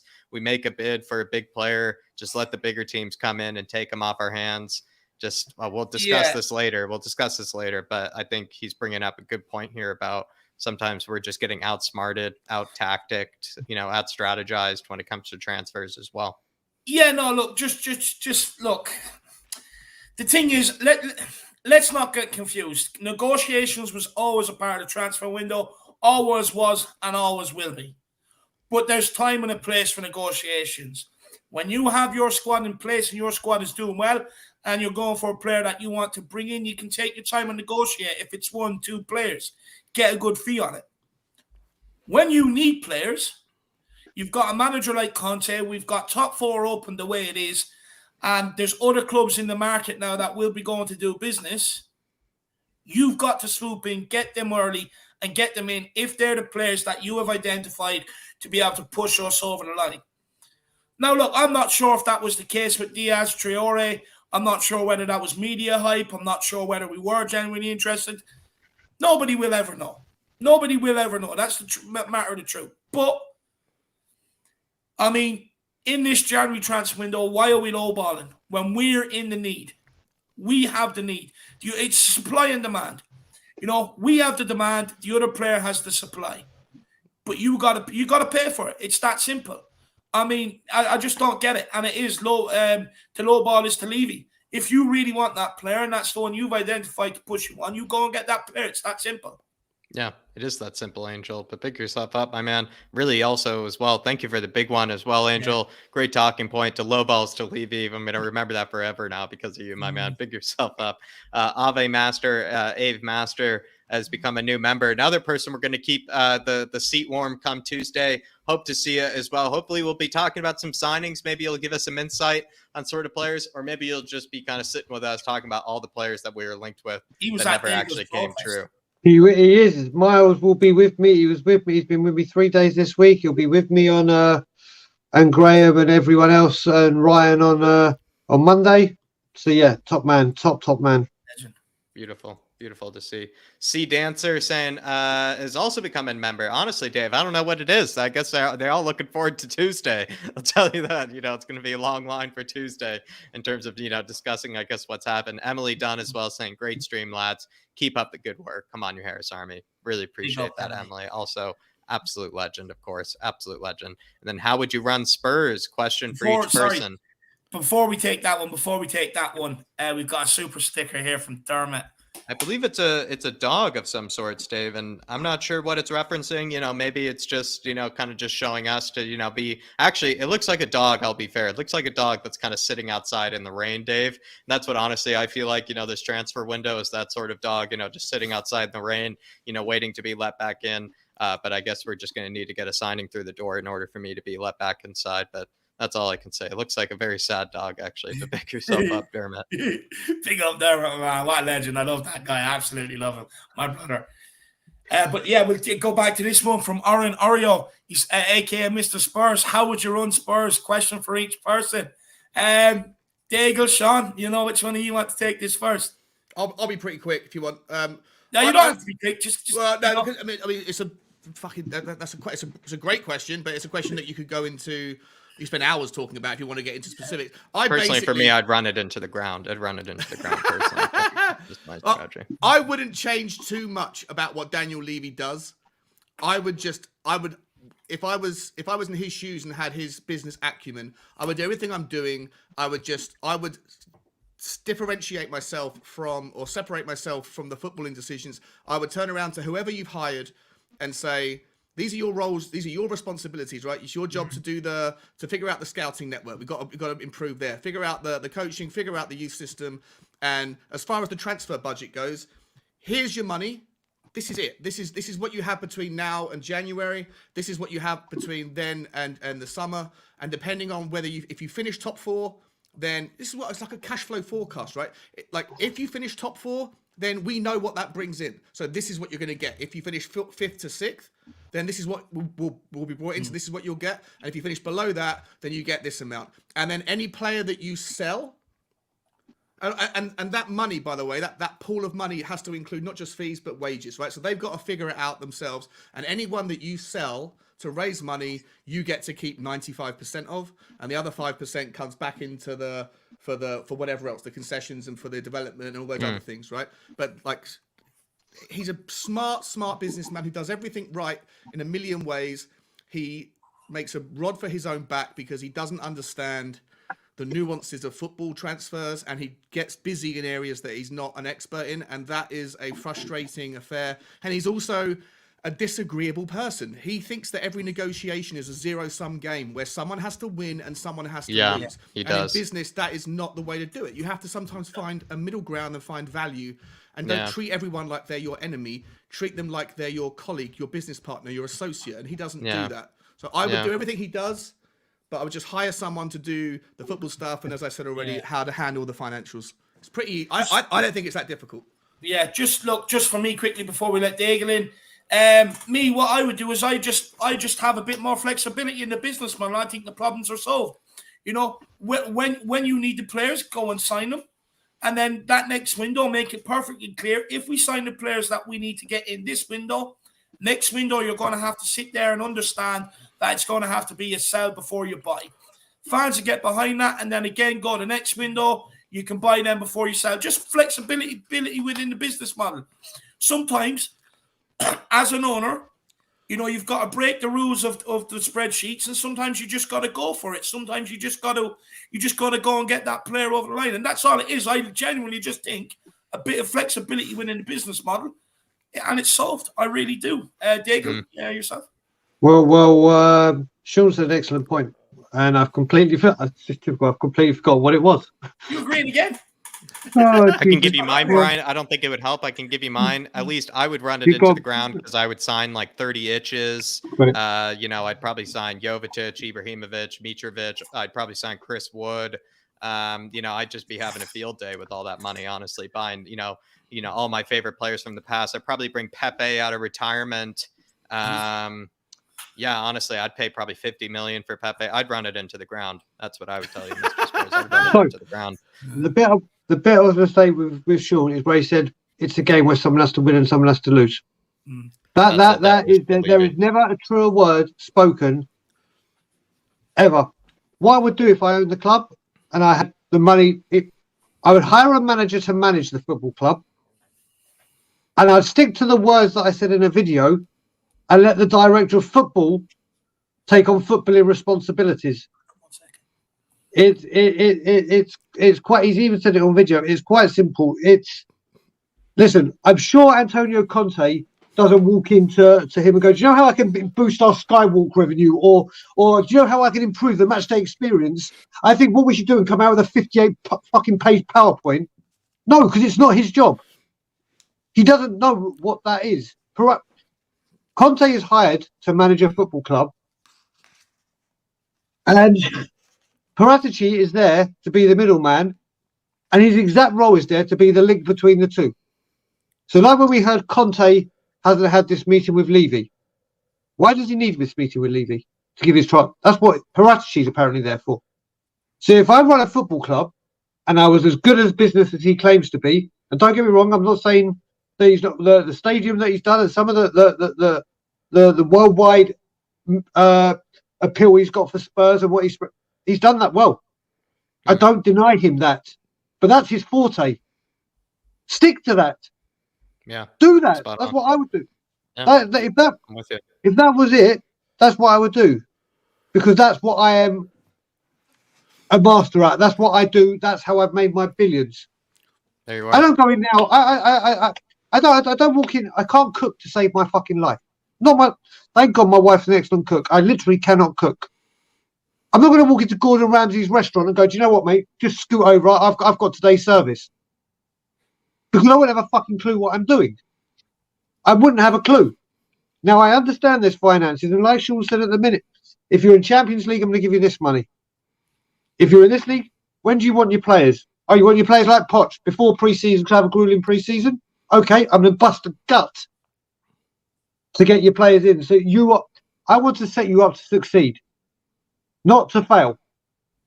And if Levy can just keep his fucking nose out of things, who knows what would happen? But he can't. So if I ran the football club and my forte was business, I would stay the fuck away from the footballers. Even though I'm a diehard Tottenham fan, I wouldn't go, "Yeah, well, I want this and I want..." Who the fuck am I as a chairman to say I know all these footballing? No. And people go, "Well, he's not at fault for the players. He's not at fault. He doesn't buy the players." No, but he signs off on the £60 million check for Ndombele. Doesn't sack his scouting network, who have failed miserably. They still stay. I agree with all that stuff. This is why I feel like the debate we have, I want to go into more around those things, right? Because I feel like there will be a lot of common ground on some areas. The only before you move on, the only thing I would add that I forgot to add is if he doesn't want to change anything at all, if he wants to carry on doing it the way he is, the only thing I'd ask of him is to have a little bit more of a risk. He's very risk averse, right? Everything about him is, I don't want to spend. I want to make as much. He's a property guy, and property is a very safe investment generally, right? So, but if you want to be successful at football, you have to throw a little bit of risk appetite and go after it a little bit. You have to speculate to accumulate. And unfortunately, the few times that he's done that in the last few years, every time he's done it, it's turned out to be a shit show.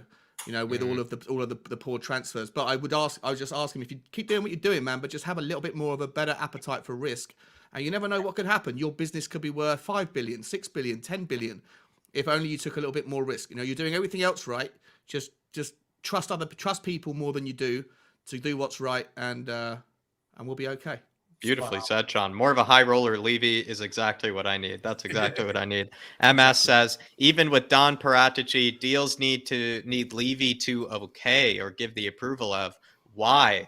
I think at the end of the day, because he's the one paying for it. MS, because he's gonna be the one to even if you have someone in charge of something for a business, to okay all of the purchases, to do everything to run the business. Sometimes at the end of the day, you do need to ask the guy who actually is paying the checks, the guy who is, paying the bills. Sometimes you just need to ask him, is this all right? Is this all right if I push this through? I think that's the reason why. But MS, that's probably also as well, why it seems to take so long. Hence, Glenn Hoddle's quotes that came out today. It seems like Levy just likes to let things kind of dangle on a bit longer or drag on a bit longer. WCYH1 seems like, random typing on a keyboard says, agree with Dave. Freeze one player and scare the rest. There you are, Dave.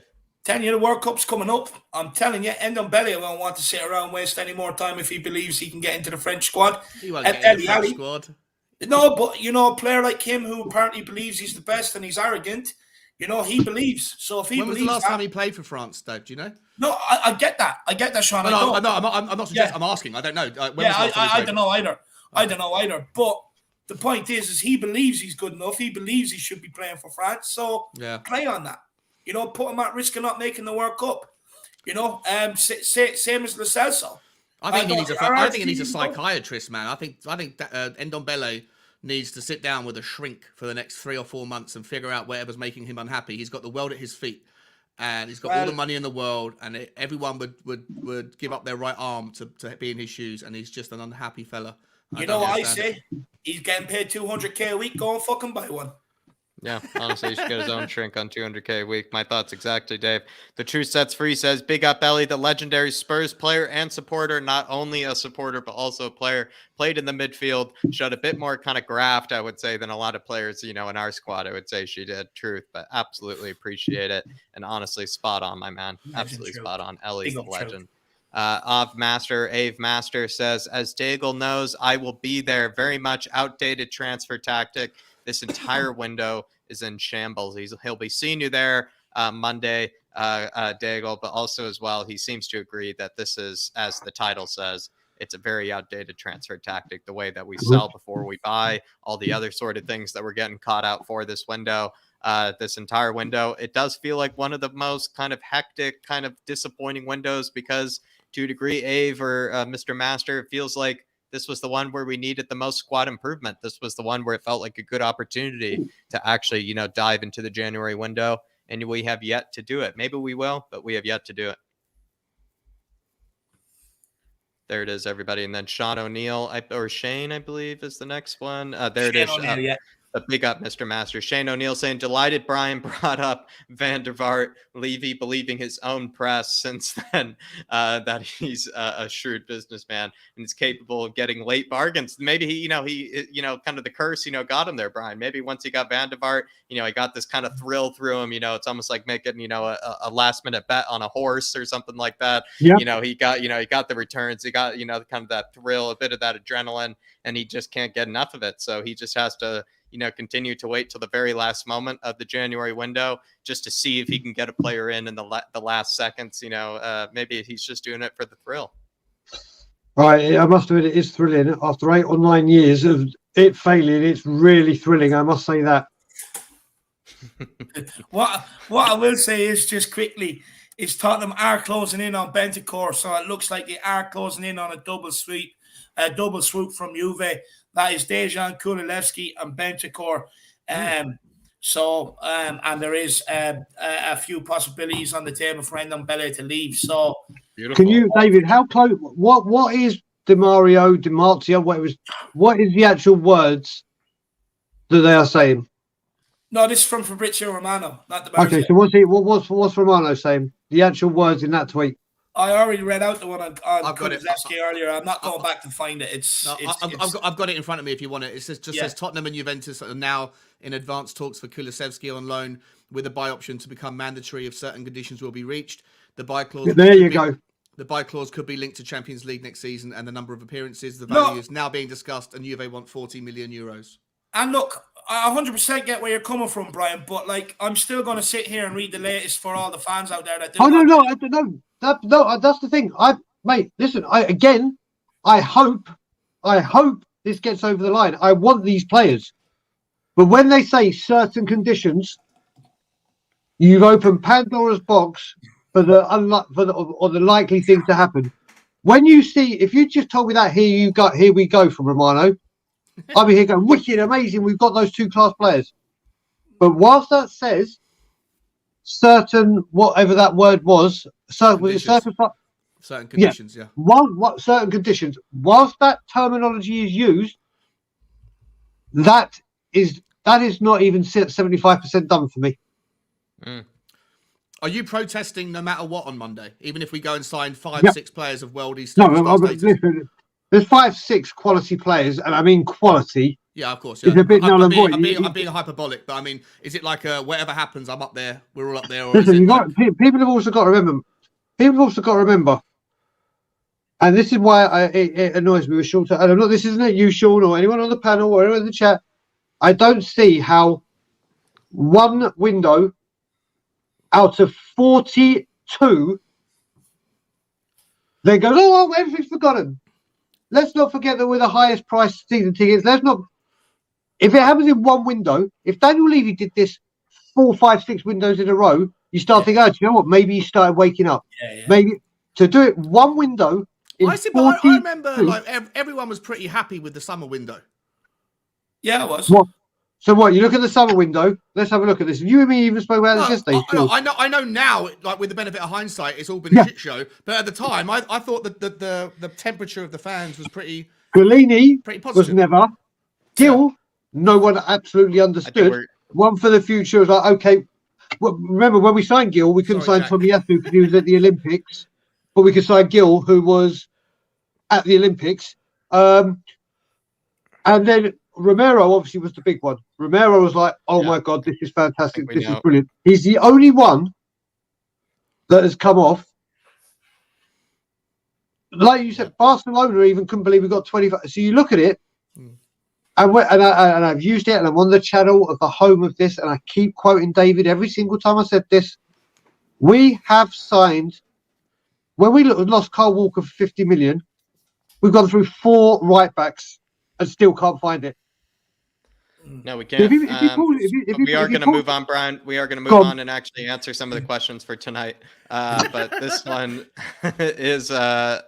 has to do with really exactly maybe what the huge theme is tonight. And maybe, I feel like I might actually let, Sean answer this one first, because I kind of want to enlighten him on some of sort of these strategies and policies that a lot of fans have been noticing. I feel like Sean actually might agree with a lot of us on this one, because he's obviously frustrated as well by the way that we kind of go about our transfers. But Sean, do you feel like we're kind of seeing, kind of the repercussions or the best examples or the worst examples, I guess, of sort of those transfer strategies of kind of selling before we buy, the Tomiyasu kind of situation and Amrabat situation where we get the deal agreed, but we kind of just don't actually ever do it, where we just wait and kind of leave the player in the wake. Also as well, the constant underbidding for big players when we just know, you can't get the deal done.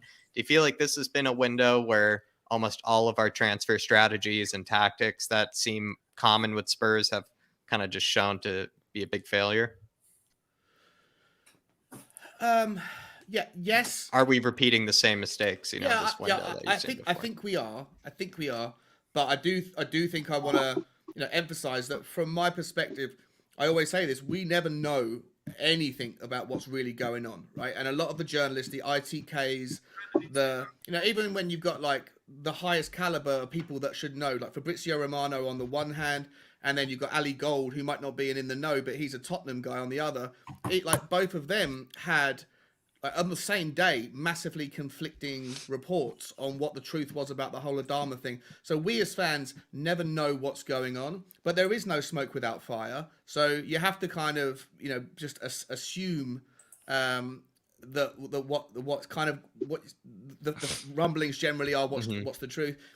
And yes, listen, I've already said I don't like Daniel Levy's transfer policy. I certainly don't like Paratici's transfer policy. I don't think it puts us in a good light. It's a very disagreeable way to do it, and clubs will do business with not only who gets the best deal, but they just might not answer the phone to Tottenham that much anymore. And so, but at the same time, the two big names that we failed with, Jack, are Adama and Diaz, and I think that both of those deals, whether we paid the price on January the 1st or January the 31st, I'm pretty certain the agent of both of those players would have phoned up all the clubs and said, "Hey, Tottenham bid this.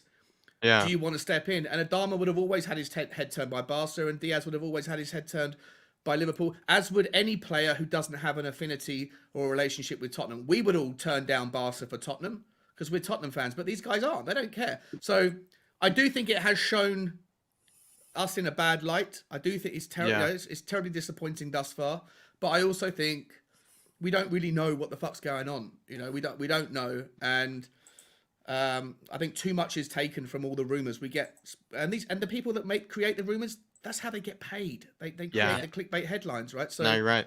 I don't know. That's how I feel about it. But maybe that's because I've got my Levy. I don't want to be really a Levy that answer. I really like that answer, actually. I really like that answer, Sean. I think that was a really level-headed answer, actually, and I feel like we'll get one more maybe from you guys, and then we'll actually move on to the next one, because I think I do kind of know what David and Daigle will say on this one. But to you quickly, Dave, I mean, do you feel like we're just kind of repeating the same sort of mistakes? The transfer strategy is just a bit outdated. We're doing the Tomiyasu thing all over again. We're underbidding for players like we've done before. We're also as well just kind of just leaving it so late and, selling before we buy. Do you just feel like all of our transfer strategies and policies, they're all kind of getting exposed as being kind of a bit sort of naive and stupid this kind of summer or this sort of window? Yeah, look, this whole dragging your heels on signings and stuff like that. Look, the whole policy is out there. And the reason why I think why is, look, back in the day when you had the traditional Liverpool, United, Chelsea, and whoever else could spend big, that's fine. But what we were is we were just outside of that, and we could attract everyone else to the Premier League. But what you see now is you have Everton, who's been taken over. You have Southampton, who's now been taken over. Newcastle, who's been taken over. You have Aston Villa coming to the fore now. We're no longer in that sort of league on our own. So what's been happening is these clubs have taken players that potentially we could have been looking at. And they're not dragging their heels on them because, unfortunately, they can come in, just put in the cash, boom, there you are, the players there. They get it done nice and quick so other clubs don't have a chance to come in and hijack the deal. But we don't do that, and we can't afford to do that because we don't have the owners. Well, we can't afford to if we want to. Let's not get this misconstrued. I mean, Joe Lewis has a lot of money. I mean, a hell of a lot of money, and he made profit during the pandemic on his businesses and stuff. But we don't have that sort of owner that wants to do that, whereas these clubs do. They have owners who will all buy big, who will all put in money, and they all want and they get the deals done swiftly. We do not. And now that we're competing with these guys, like we were so far off competing with City, Chelsea, and Liverpool because they just, boom, there you are, deal done, players in it, swift. But it's that next tier now. Even United I put up there with that top tier, but it's that next tier now. We're now bottom of the ladder on that tier, whereas before we were top. Yeah. So, we're in a position where we have to negotiate to get the very best deal and to make the money spread, whereas some of these other clubs now are not. And that's why our model is getting outdated, and that's why we're falling further and further down the rung on the ladder on that. But also you're seeing a decline on the football pitch in that aspect as well. You can see it. It's slowly declining on the football pitch. And look, we've had opportunities to be able to put ourselves in a good position to be ahead of this in the past under Pochettino on that. We didn't choose to do it. And now we're seeing the repercussions of it. And we're seeing the repercussions of a bit of an outdated model. I don't know what anyone's thoughts are on what I had to say there. No, I think, Dave, I think you're right. To be fair, though, Dave, we are doing that loan option to buy thing, which is, all the rave, it seems like these days with directors of football. So that's the one thing, it's like a hipster drink or something. We're doing that now. It's not, that's the one thing it's not outdated as our loan option to buy sort of things. Those are all the rave when it seems like. I think this whole loan option to buy, Jack, I think it's just a time. It's like, chairmen know that you've only got 31 days to get stuff done, and because of this kind of like the mortgage like analogy I was using where no one wants to move around, and what they end up doing is like if Brian Hill, right, that would be one of those loans that you do.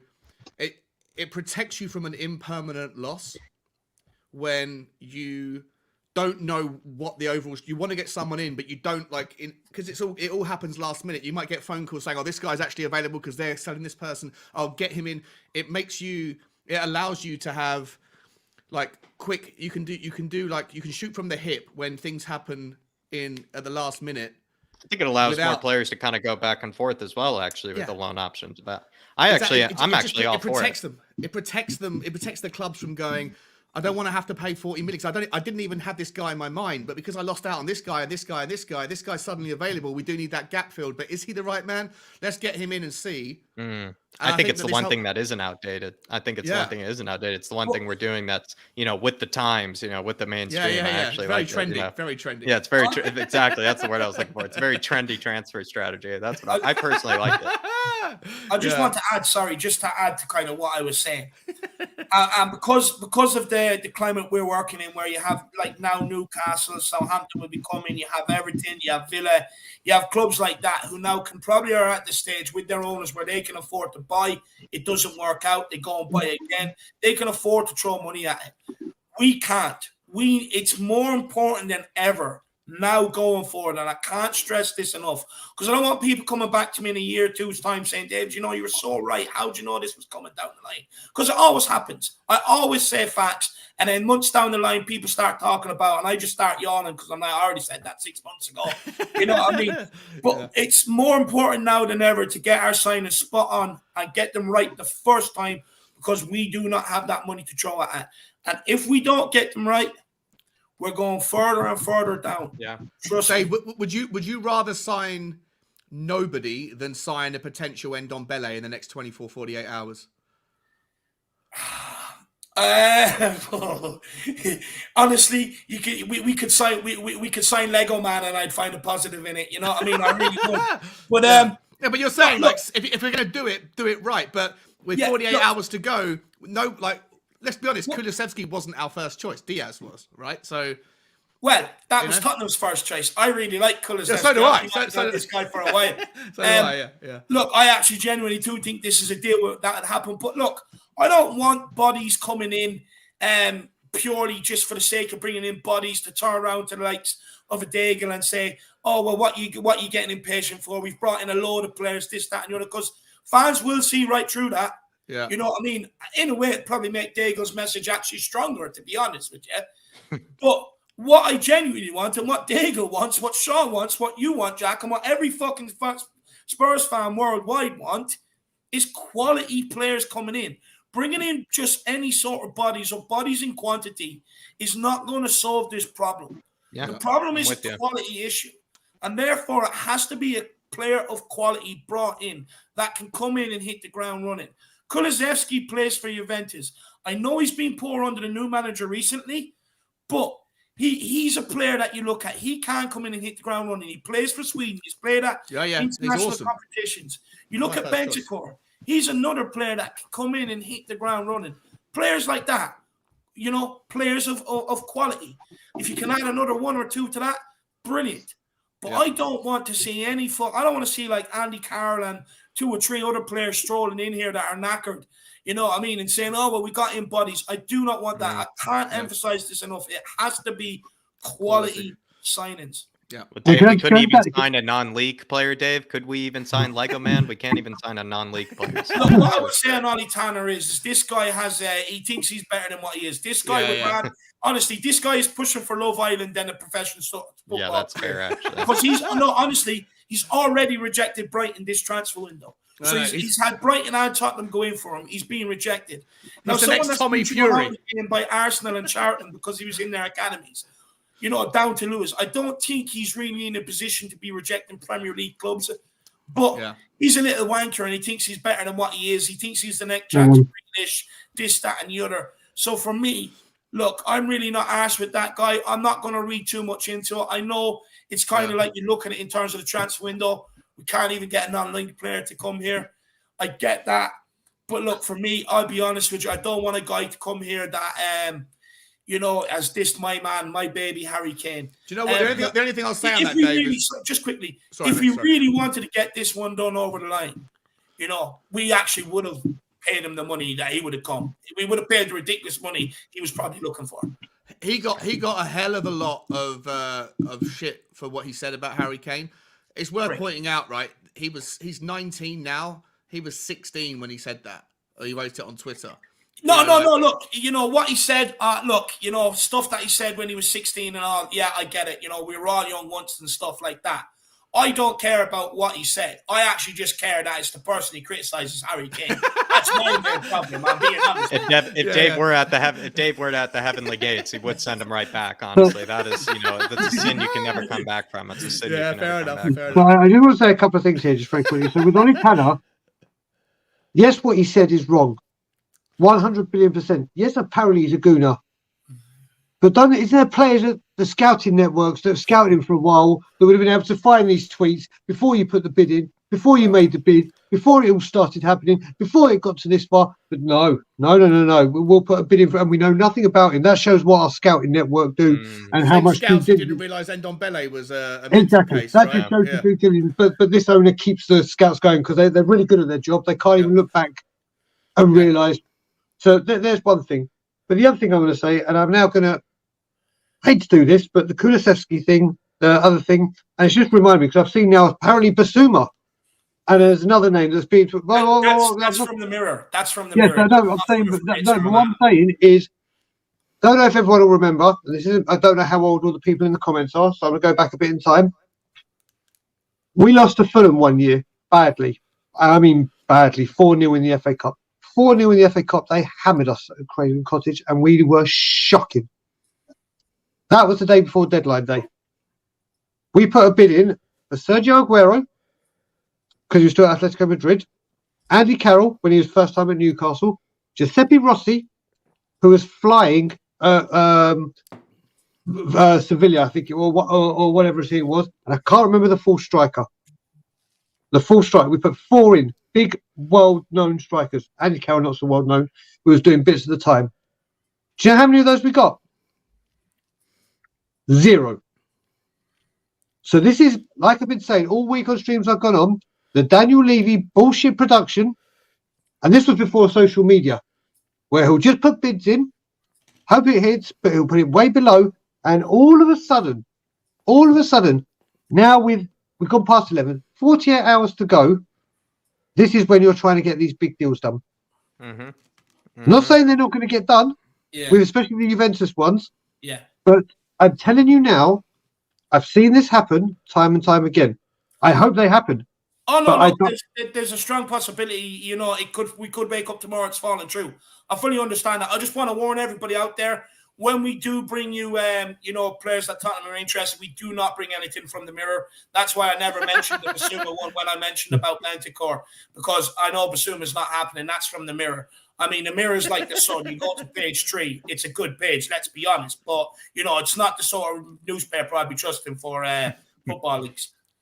Ian Cookin here with the super chat saying, #Levy out. Carry on with the protest, Brian. Good job, my man. Ian, he's just saying, no matter what happens, carry on with it. I support you, man. I support you on it, Brian. First of all, I support the right to protest. Secondly, I admire your passion and you put your money where your mouth is. You go and get it done. So I've got all admiration. I don't personally feel the same way as strongly as you do about Levy, but I absolutely respect and admire your work ethic on that whole topic. Yeah, and somebody who feels as strongly as he does, actually going out there and being outside and actually expressing that.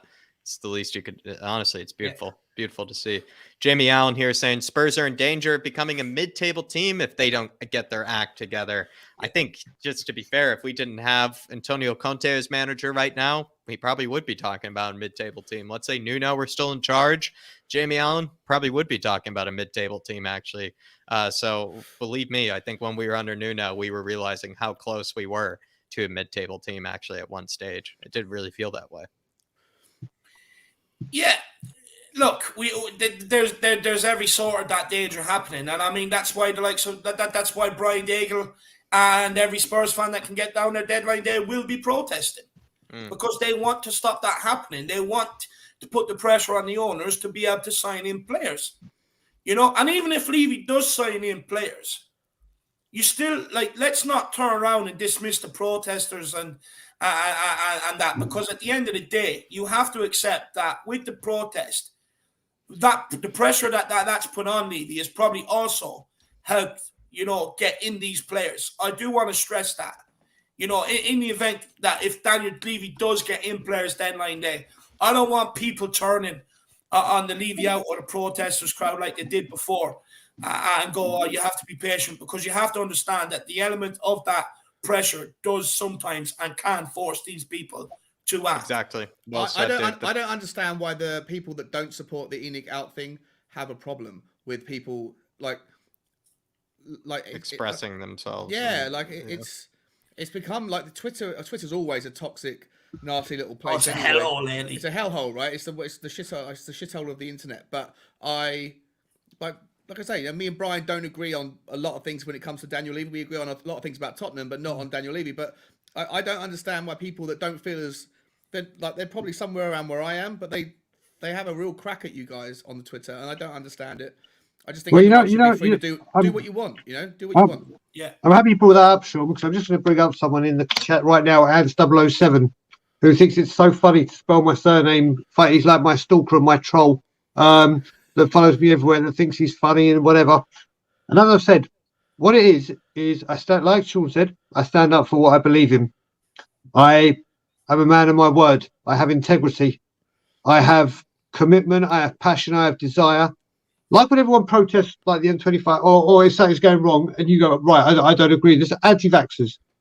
Do I give a shit? What you would? I'm it's not. But what gets me, and this is what really pisses me off, is the Levy outers get called toxic, a disgrace, vile, we're thugs, we want to cause problems, we want to have anger. One of the Twitter groups have pulled out because someone sent them a death threat. A death threat. yeah. People go onto Twitter and call me all names under the sun. Not once, check any tweet, do I ever get personal. Ever get personal or act like a keyboard warrior. Levy out. But the people that do are the people that don't agree. Levy in, Levy on the fence, Levy wherever. But they think they're funny because it's Twitter and they think they get it. And they have their fake names and they have their fake aliases. But apparently we're the toxic ones because we're standing for something we believe in. We've been aggressive. I mean, outside the club shop, we got told that we're being anti-Semitic. I'm a proud Jew. And stand there, and there's no anti-Semitism. We've been called drunks. I'm a 14-year-old. I'm a 14-year recovering alcoholic, and half of the others don't drink. He's going to say that. So everything else that's going on, we've not done one thing. I mean, don't get me wrong. There's some far people that I'm not with that are just absolute, and they are vile.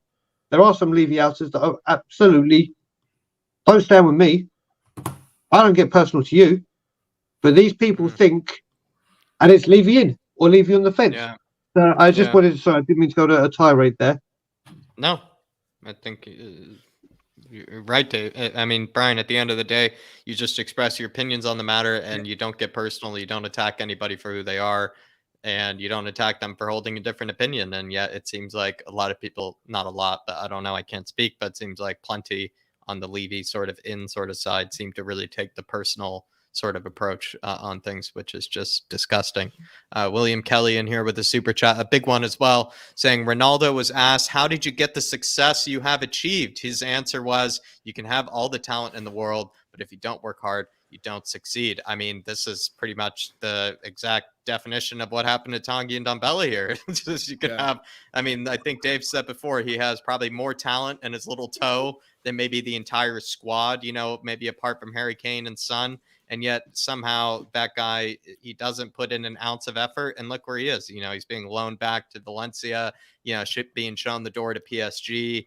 You know, it seems like a lot of other teams don't want him. I mean, you can be the best player in the world, but if your attitude stinks and if you don't work hard enough, it's really hard to make it into any team, no matter how good you are at the end of the day. And there's been plenty of players like that before. I mean, I used that example of Ravel Morrison from Manchester United. You know, everyone said it at the club, you know, this guy's going on to be a world beater, had all the talent, didn't have the right mentality. John Bostock, this is something I've been saying for a long time when it comes to some of these players. You know, we can sit here and talk about talent all you want, but you know they have to. I'll come to you in 1 second, Ryan. I will come to you. But yeah, look. When it comes to it, I've been saying it for a long time about this. You can have all the talent in the world you want. You can have the manager. You know, if you need a manager to berate you, or you need a manager to lick your hoop, you know, you can have all of that. But it has to come from yourself. You have to think like the top player in the world. You have to want to live like the best player in the world. You have to want to recover. You have to want to train. You have to want to play like the best player in the world. And that's what separates. You know, you look at Ronaldo. Him getting to the top of the world has come from, obviously he's had talent, but sheer hard work. Same as Lionel Messi. A lot of talent, but of course, you know, it's not everything. You have to have the mentality. Yeah. And that's why these guys get to the very, very top. That's why you're seeing an Ndombele now stuck at Spurs on 200k a week and couldn't give a shit if he's playing. You're seeing Lo Celso there because they don't care. They don't care. They all want a good jolly up. They all want the football life, but don't want to live like a footballer. That's why you won't see any of them players go for a Ballon d'Or anytime soon. Sorry, I just want this to be quick. I'm also a man that when he's wrong, he says he's wrong. And Hans 007, I apologise because he's just wrote in there, he's from Austria, he doesn't know how to spell my name. I've just seen him everywhere, and always it's a different spelling of my name. So Hans 007, I wholeheartedly apologise. I was wrong for shooting off and calling you out, and I wholeheartedly apologise. Wholeheartedly, big respect. There you are. William Kelly, really appreciate the big one. Really appreciate the big talking point as well. And also just good to see you in here, William Kelly, but really do appreciate all the support that you've always given David and I. You do really help us stream and just keep it going, as well as bring up good talking points, my man. But we are going to move on to the next one here. Do you think, and I want to start here with Sean, do you think, you know, Conte maybe knew there would be very little business in January? Let's say we get 2 signings done. Let's say we get those 2 signings, you know, maybe done at the end of the window. Do you feel like Antonio Conte was probably told, you know, there's something about maybe, you know, not really a lot happening in January, but there will be a lot happening in the summer? Do you think he actually was told that? Do you think he actually did accept that sort of term, or do you think he actually could, like a lot of people are thinking, could leave, you know, at the end of the season? So once again, it's like a who knows, right? But I do think that what we do know is Conte has come out and said that he from the horse's mouth said he wasn't promised any funds, right? And if we take that on like take the horse on his word, then he also walked into a club in November or October knowing what he was inheriting, knowing the guy, knowing what Daniel Levy's like to work with. Right, he's a very intelligent guy. He's been around the block a few times in the footballing world of Europe. Like, so if he wasn't promised any funds, if he knew what he was walking into, if he knew what Daniel Levy was going to be like, and he knew the squad he was inheriting, I think if he walks, regardless of what happens, if he walks between now and the summer, then as much as people will always want to, you know, throw the mud where it's easiest at Daniel Levy, I think you have to hold Conte accountable, and I certainly will be absolutely doing that. And people can disagree with me, but if Conte walks having knowing what he was walking into, all those things I've just mentioned, and he quits anyway. I think he's throwing in. I think he would throw throw the toys out of the pram, and I think what he would do is he would get away with it. From his reputation would be unblemished because people wouldn't blame him; they'd blame Levy. Whereas what happens in the summer, and he knows that. I think he knows that, but I also think he will stay until the summer. I don't know whether he was promised anything in January or not. He's obviously, you can read between the lines with the other things that he's saying. He definitely wants players in, and I think he'll be absolutely frustrated if they don't come in. And if for whatever reason we sign nobody, then I think that the body language will be desperately negative from him. He'll definitely be dropping hints, and then we'll see what happens if the summer window, if nothing happens in the summer, then he'll leave, and I think then everyone can I'll absolutely say, well, he gave it the 9 months, and if we still haven't signed anybody, that's 2 windows, and Tottenham haven't held up their end of the bargain. I factor in the fact that January is a very difficult window to do business for all the reasons we've already all agreed upon. So I hope that we're going to get someone. I don't know if we will. If we don't, I think that Conte will still stay. But like I say, I still think that he has to acknowledge that he came in mid-season and January is a hard window. So the first opportunity where you can do genuine business and there are no excuses is the summer. And I hope that he will, and I think he will stay until at least then to figure it out, or to figure out whether Daniel Levy is serious about Tottenham or not. Yeah. Look for me on it. Obviously, I think Conte knew what he was getting himself into. I get that, but we have to also prove to him, we have to give him something that, I don't think he's a very stupid guy either. I mean, let's be honest. He's one of the best managers in the world. I do think he knew what he was coming on to. But I also do believe that he probably thought he would have at least seen some activity this window to help improve the squad. But where I'm at with this one is the onus is on Tottenham to prove to Conte that they can get the players in. Because if they don't, Sean, and this is only a fear of mine, but I just fear that you're going to have United. They're not keeping Wreck-It Ralph on past the summer. They'll end up coming in, and you probably will have 1 or 2 other big European clubs that might end up coming in. And I think if they come in for Conte, if we haven't done any business this window, I don't think he stays, and I think he goes and accepts that offer. I really do, and that is my biggest fear on this whole situation, because at some point, and I get it. I mean, he said in that one that one time that I kind of knew what I was I was getting into and stuff like that. That one time, but we can't ignore all the other 99% of the times he spoke about lack of quality. No, I get it. Yeah. On the board, what he needs. We can't ignore that. We're not. Yeah, and I'm not. Yeah. Hey, but we're reading between the lines with the negativity that he's coming out with. But the one thing that he has said categorically, you have to take him on his word. Otherwise, what we're doing, right? We're kind of questioning the integrity of his word then. So, like I say, I think you're right, mate. Like, I think you're right. He may very well go to he may very well go to Manchester or somewhere else in the summer if nothing happens. But let's just fingers and bollocks crossed that that's not going to be the case. Time will tell. 100%. Matty Hayes. Speaking of signings, there we go. Matty Hayes. Speaking of signings, we just signed on Matty onto this stream. Matty, the question that we did just ask everybody. First, I mean, Matty, how are you keeping? Have you any news? Yeah, I'm incredible. Yeah. I don't personally have any news, and I feel like you'll see the very same thing from every Tottenham source out there. They won't have any news because Tottenham are being extremely quiet about everything since the Diaz debacle. I mean, I'm sure we can assume if we didn't already know that Tottenham are furious, and they were confident that if that wasn't leaked, that Luis Diaz would be a Tottenham player. Whether or not their confidence was well placed, we'll never know. But yeah, they're keeping very, very quiet. But I think it's fair to say from the Juventus side that Tottenham are about to make 2 signings. Wow, beautiful to see. Come on! Then that transitions beautifully into the question then, Matty, and we're going to put you right under the the hot seat right away. Here we go. Do you feel like Antonio Conte? Do you feel like he was really promised very much in January? Do you feel like he kind of knew that January wasn't going to be something that was going to involve a lot of signings, or do you feel like maybe he was expecting 2 signings in January?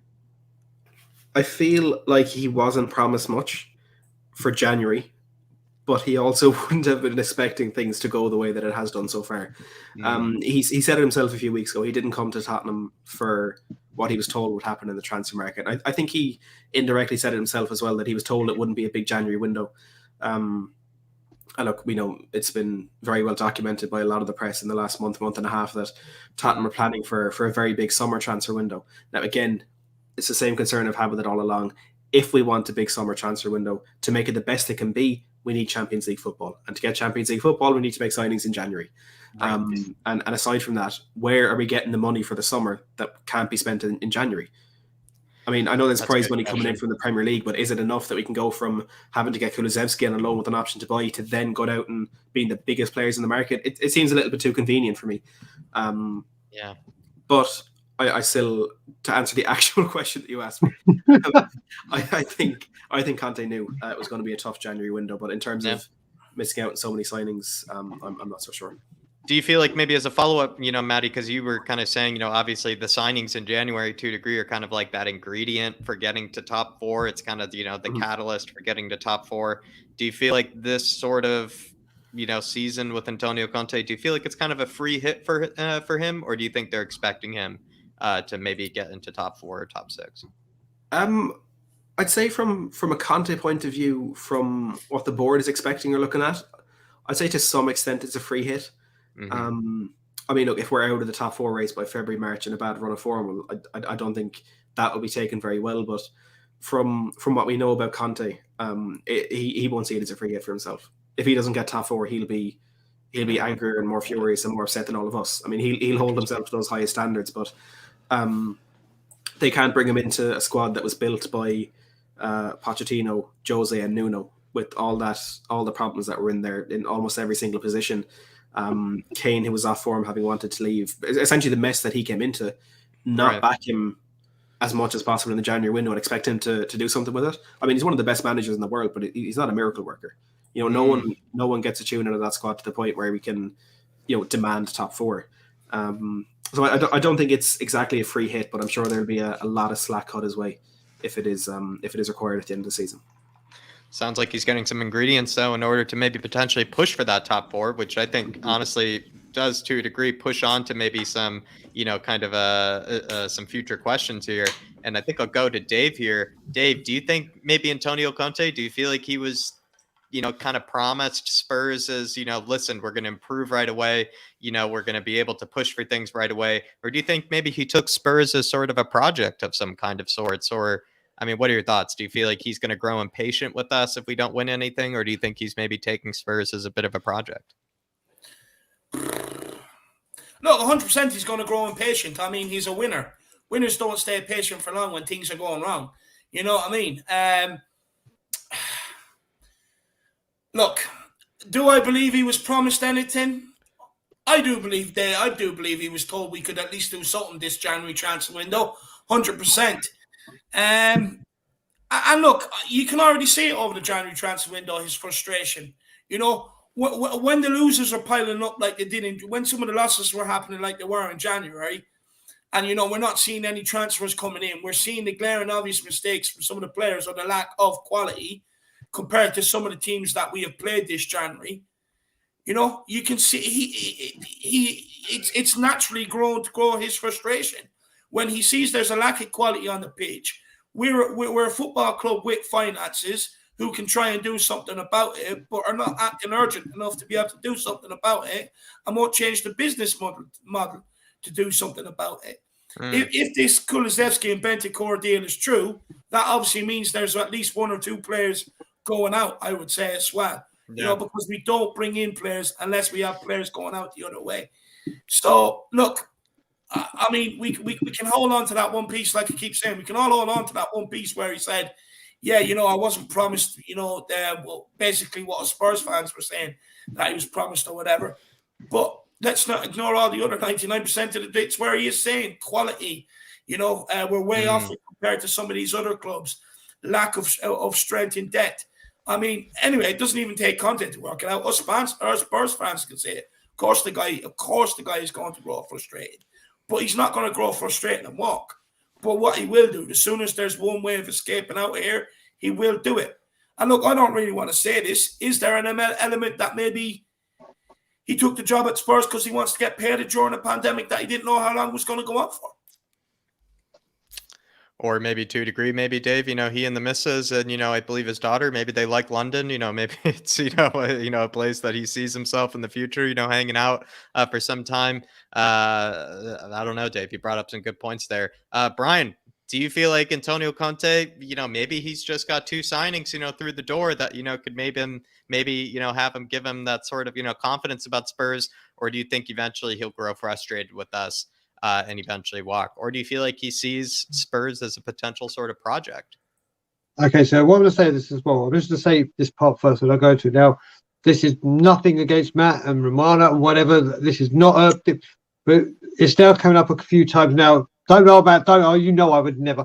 Paul O'Keefe is now, everyone's saying Paul O'Keefe said it's close. What I want to know is why, and this isn't Matt, believe me, I trust Matt more than Sky Sports News. That's how much I trust Matt when it comes to this stuff. Why is it when Paul O'Keefe tweets that things have gone bad, it's just media talk, it's media, they're just pushing the agenda. But when we're close to a deal, it's, look, they're coming. Oh my God, it looks like we're close. The narrative that spins round, like I said, if Matt comes on here right now and says they're signed. It's as simple as that. That's how reliable Matt Hayes is. 1 billion%. This is, honestly, I trust him more than all of them out there. But what I don't like is when the deals fall through, is we didn't want him, or the media are saying that Adama didn't want to be a right wing back, or this one. But then he goes, when they're close, it's coming, it's happening. Look, everyone. It's clickbait, it's clickbait. They're doing it because whatever happens, the story can be sold, right? There's more information, new spins, new takes. That's all it is. As a great man has said, till they hold the shirt, and everyone knows who says that. Till they hold that shirt, it's known, and it's. Oh, has he got news? Yes, Matty. Romeo Agresti, he is Juventus. He's their best journalist, hands down. No question about it. For Kulusevski to Tottenham, the negotiation is now almost closed. Loan with obligation to redeem upon the occurrence of certain conditions. On the negotiation for Bentancur is also proceeding swiftly. That's very positive. Okay. Interrupting, but I'm losing my mind and I am going to scream with excitement. Yeah. Kulusevski's amazing. You're going to have Brian Daigle popping off like a firework saying that, Matt. No, listen, if Matt says, so now Matt has released it from someone that he trusts, this has got some legs. Beautiful legs. In fact, a beautiful set of Uruguayan and Swedish legs that will be carrying us into top 4. I'll tell you that. Those type of legs, Brian. What I will say to you, Brian, is just for your own sake, don't look, maybe after this, ask Matty Hayes for reliable people to follow. So then you won't be getting so frustrated with all the other, because you have the Sun, you have all these other people out there that make up some stuff and stuff like that. Yeah. So after this stream, speak to Matty Hayes, get the reliable ones to follow, no. so that your head isn't absolutely exploding with all these reports coming in from everywhere. Completely. And like I said, again, with these 2 players, and I'll be honest, I don't know a lot. Kulusevski. Thank you. Thank God, Jack. Never leave me when we're going for European players. You can't sleep. You have to come on every stream with me. Pronounce addresses for you. We'll go to the bank together. Spell your name out. Listen, I've seen him. Anyway, I don't sound disappointed that I'm signing players. Again, all I want is a successful Tottenham. If we sign players, why have we waited 29 days? Sorry, 30. We're now. Does it for the thrill, Brian? We discussed it earlier. He does it for the thrill. He does it. It gives him that pump of adrenaline. Just to see both the Juventus players be pulled in at one time on the last, bit of hours. He's just he's coursing with adrenaline right now. And I'm sure Antonio Conte said when he signed, please make these windows 29 days and buy these people during an international mid-season break, so I can really get them blended in with the team, and they can be. And don't worry, I don't need them for 2 games against Chelsea in the semi-final. I don't need them for a potential game against the Filth. I don't need them for. Let's wait till. So listen, like I said, if they come in, fantastic, phenomenal. I will be delighted. But as I said before, Matt came on. That'll be 2 players that are good. Well done. Well done. Well done for signing 2 players of decent or reputable of caliber in 41 transfer windows. I'm so impressed. I'm so proud of you, Daniel. I mean, Let's 42nd time is the charm. It's the charm. Apparently so, mate. Forget third time lucky. It's 42. It's 42 times We've all been lucky. wrong. I mean, It's the 42nd time lucky. fool me 42 times. You signed me Betancourt and Kulusevski. Fool me 42 times. I'll sign you Betancourt. Exactly. So getting back. Fire with the humour. Danny, just trying to keep it light in a very dark time for us. It's a fucking sing song. Matt's on, and now it's Danny Kiriakou. He's brought the good news. He's brought the good news. Deja Kulusevski. No, sorry. No. That's not his song. No. That song is trademarked for one person and one person only.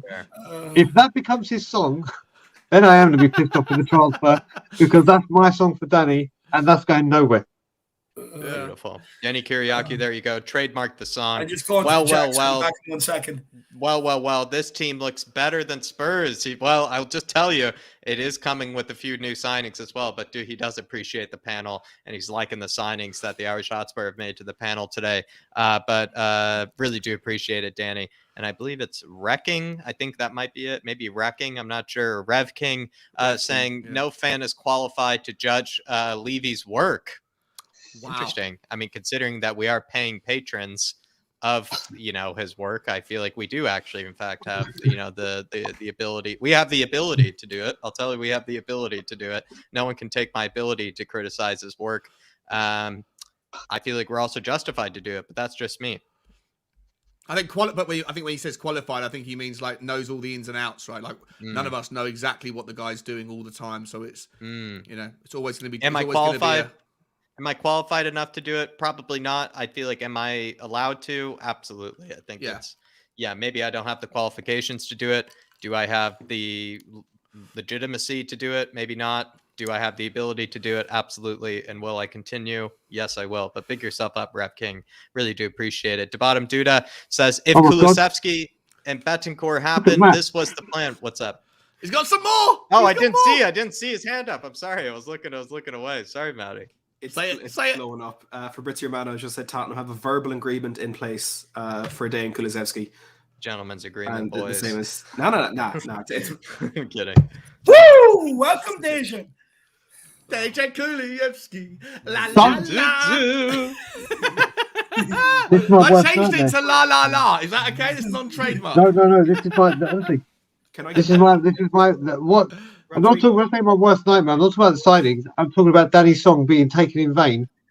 I've worked damn hard to get that where it is. Pretty sorry. It was Pascal Chimbonda originally, wasn't it? No, that Pascal Chimbonda was what's that coming over the hill? Is it Chimbonda? Yeah, but it looks like Spurs are closing in on a Kulusevski deal. Loan paid plus buy clause. That becomes mandatory in case of UCL qualification / certain number of appearances. So it seems like Dejan Kulusevski is through the door, everybody, according to Fabrizio Romano and according to DiMarzio.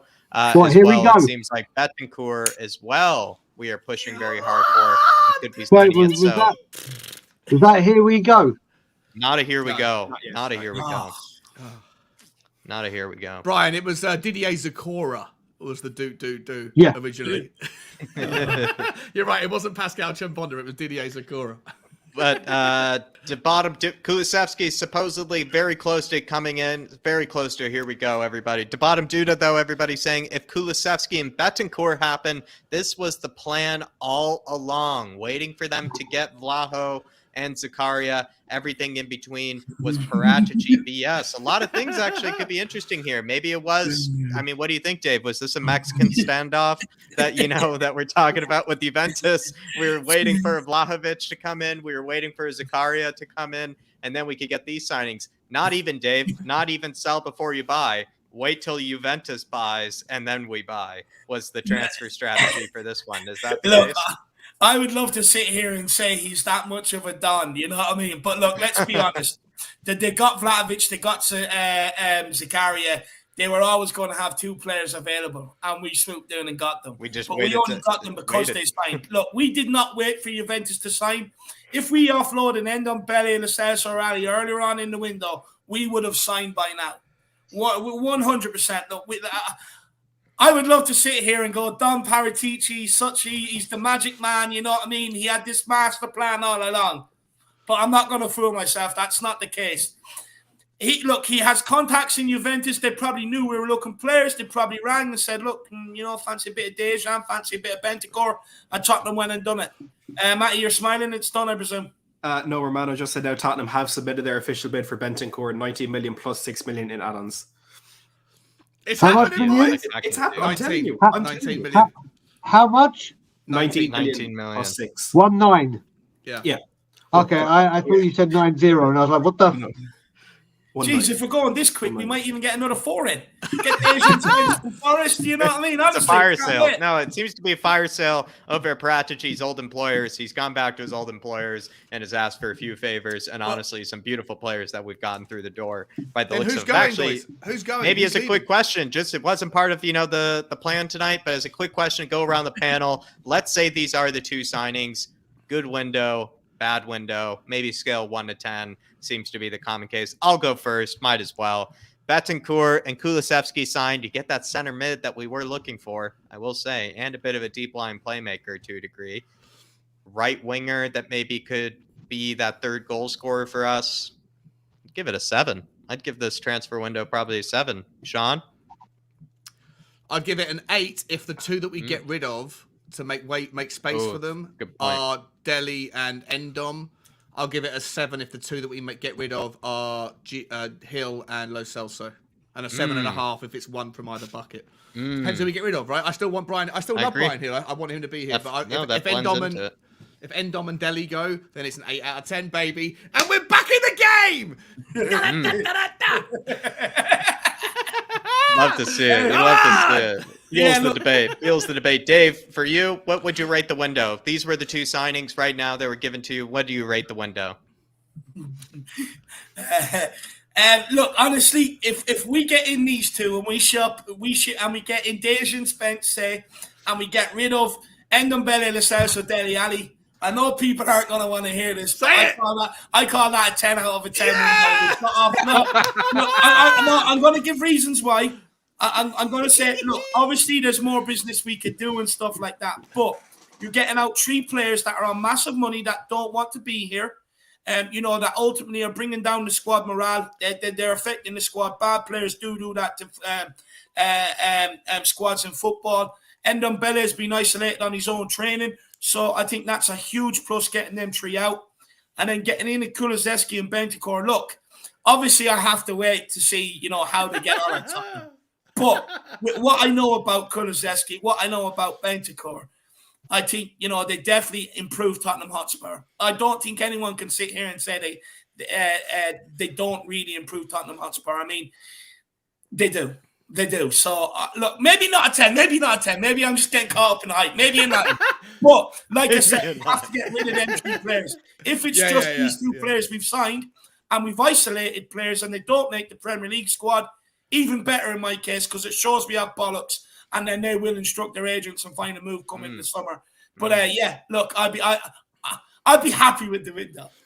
Oh, so Dave, maybe a 9, he says. Maybe a 9. Come on, Dave. It's beautiful to see. It's beautiful to see. To bottom Duda, seems like you've gotten your answer there from a lot of people. But it seems like we're all just waiting for Paratici. Like Sean had brought up before, somebody fired the first shot. Paratici came in there in the Mexican standoff and, got his drink, got everything done in the saloon. It seems like, he's gone the Juventus way of things. Beautiful to see. Matty, if these are the 2 signings that we get through the door, Bentancur as well as Kulusevski, what do you rate the window? You're on you're on mute. Sorry, Matty. My fault. You're on mute. Come on, Matty. Oh, you're still on mute. I'm not here. Right. Not if we get Bentancur and Kulusevski. When we get Bentancur and Kulusevski. Yeah, buddy. When Gil goes on loan Not the right move for him. When Ali goes, when Ndombele goes, when Lo Celso goes. I'm not going to be as positive as you, because I still think we need a centre back, and I still think we need a right wing back. So we still have problems in our squad. I'll give it a 7.5 out of 10. 7.5. But Rodrigo, Bentancur, and Kulusevski might not be our only signings of this window. I would not be surprised if there's at least one to be done. I'm not confident we will get it. Hell, man, but you're giving me a hard on. It's amazing. It's possible. I don't expect it to happen, but it's possible that there's something more there. With just those deals, 7.5. If we get a right wing back, 9 out of 10. There you are. I do want to stress this as well, just before Brian answers. Like, look, it could very well wake up in the morning like the Diaz deal, and it's all over in Dublin. Very well could happen, but I've already pre-warned people. I know I could have egg on my face, but I'll accept it because I've already pre-warned people. I will get caught up in the hype. I can't help it. I just can't. But sorry, Deggy, what would you rate the window? Yeah, like I said, mate, I can't really give a rating to the Juve players. I don't know too much about them. My concern, and it's not even about it, is getting the players out the door. Because remember, we need to sell to buy or get out the door to buy. Remember that very first thing. We need to sell to buy or clear to buy. And right now, there's no real talk that there's guaranteed out the door. I mean, Matt, do you know guaranteed, or pretty much like with this, in the exact scenario where we are right now, with the players going out? Brian Gill to Valencia. Okay, so that's pretty okay. Really guaranteed. There's one. Lo Celso, he was going somewhere, wasn't he? Yeah, there's a problem with, well, not a problem, but it has been completely agreed personally for that. We've a deal with Leon, but for Lo Celso, he hasn't confirmed yet, I suppose. So again, doesn't he enjoy evenings out in Paris during the week? Like, isn't Leon to Paris closer than London to Paris? Come on, Lo I think Celso. you're thinking Bellini. I think you're thinking Bellini, not Lo Celso. Sorry, maybe. Yeah, correct. Yeah, fair enough. So like Bellini I would say, love that move. I can't really comment on the players because I don't know too much about them. I don't watch enough of the Italian league. My concern is the players getting out. My concern, like I said, as soon as Matt said it, and Matt had said it, so I'm more than convinced that they're coming in. I'm concerned about the players going out. Yeah. And like you said, David, we could end up in the morning, which I don't want. Get this right, people in the chat. I don't want to wake up and say, "Oh, look, they've both fallen through." Whoa, look. That's not what I want. I would like these deals to go through. Like I said, from the talk in the chat, the talk about these players, take it on board. If you guys think they're great, then welcome to Tottenham. I'll fully support them. I need a number, Brian. I need a number. I can't rate those players. I can't rate the players. I don't know. I can't give you a number because I honestly don't know what these players like. If you give me players in the Premier League, I genuinely don't know what these players do. Seriously, Sounds like we're getting a 5 out of 10 or a non-applicable. Yeah, let's go. All right, you want a number? Let's just go there. I do want to stress, though. I do want to stress, because look, me and Brian are two different people when it comes to the transfer window. Brian is one that will wait for the jersey, and rightly so. And probably saves himself a lot of stress and hassle during the window by adopting that. And I'm the complete opposite. I can't help but get caught up in the hype. But, we both hope players' sides, and that's it at the end of the day. But, Matty, just before you get onto these super chats, you have your hand up. Romano just tweeted, Tottenham have agreed personal terms at Dejan Kulusevski, a 5-year deal. Come on! To a degree, that's the second striker. To a degree, also figured out as well, which we'll be talking about. The second striker maybe has been found. It has been found. Yeah, I'm so much happier than this than Diaz. I didn't want Diaz. Now I wanted Kulusevski, and now we're getting him. Fucking brilliant. Can I say that's a really important point there, Jack? That he is a striker. Well, not that he is a striker, but he can be that striker. And even Sonny does. Yeah, I'm going to hijack the stream, and I'm going to take this super chat here by Scorpions Fan for Life. He says our weakness is wing backs. Why another midfielder or winger? Because Kulusevski is the perfect type of player to play as a striker for Antonio Conte. He can play as a right winger in that 3-4-3, kind of as an inverted winger. He'll come in narrow like Lucas Moura does and allow that space out the right for, I was about to say Adama Traore, for Emerson or for Matt Doherty, whoever's playing a right wing back. Then if we switch to that 3-5-2, he can play as a striker, but not an out-and-out striker. Like if you look at what Antonio Conte did at Inter Milan last season, he had two kind of focal point strikers in Lukaku and Martinez. Then he had two kind of wing strikers in Sanchez and Politano, who, when they played, did play as a striker, but offered something a little bit less orthodox, I suppose. And if Kulusevski plays in a 3-5-2 for Tottenham, he will be a striker, and he will be a Conte striker. Just because he usually plays right winger, that's not why we're signing him. I would assume. Yeah, I think that's a good answer. And Scorpions, I see where you're probably concerned about the wing backs. I see what you mean. At the same time, I feel like we did need that midfielder. I feel like I had to make that argument for the midfielder. The midfielder was desperately needed. We have 3 creative midfielders we just don't want to use / are getting rid of, which I think says a lot about our current midfield situation. I see where you're on, though, about the wing backs. I do see where you're coming from. Danny, to be honest, we're already 2.5 hours in, a bit more than that. I believe we're just going to do one more question, then go on to the extra time, and then just kind of call it an evening. But really do appreciate it, though, Danny. And we'll get you on next time for it, my man. We'll get you on next time for it. Yeah. We will get you on, man. I'll probably be doing something tomorrow on Monday, so I'll be in contact. We'll get you on, brother. We'll get you on for the next one, my man. Get you on for the next one.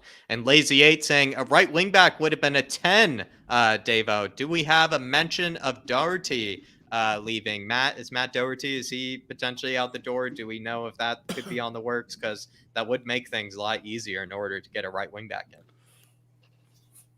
Is that for me? Sorry, Matty. Oh, sorry. Do you think we're getting Doherty out the door?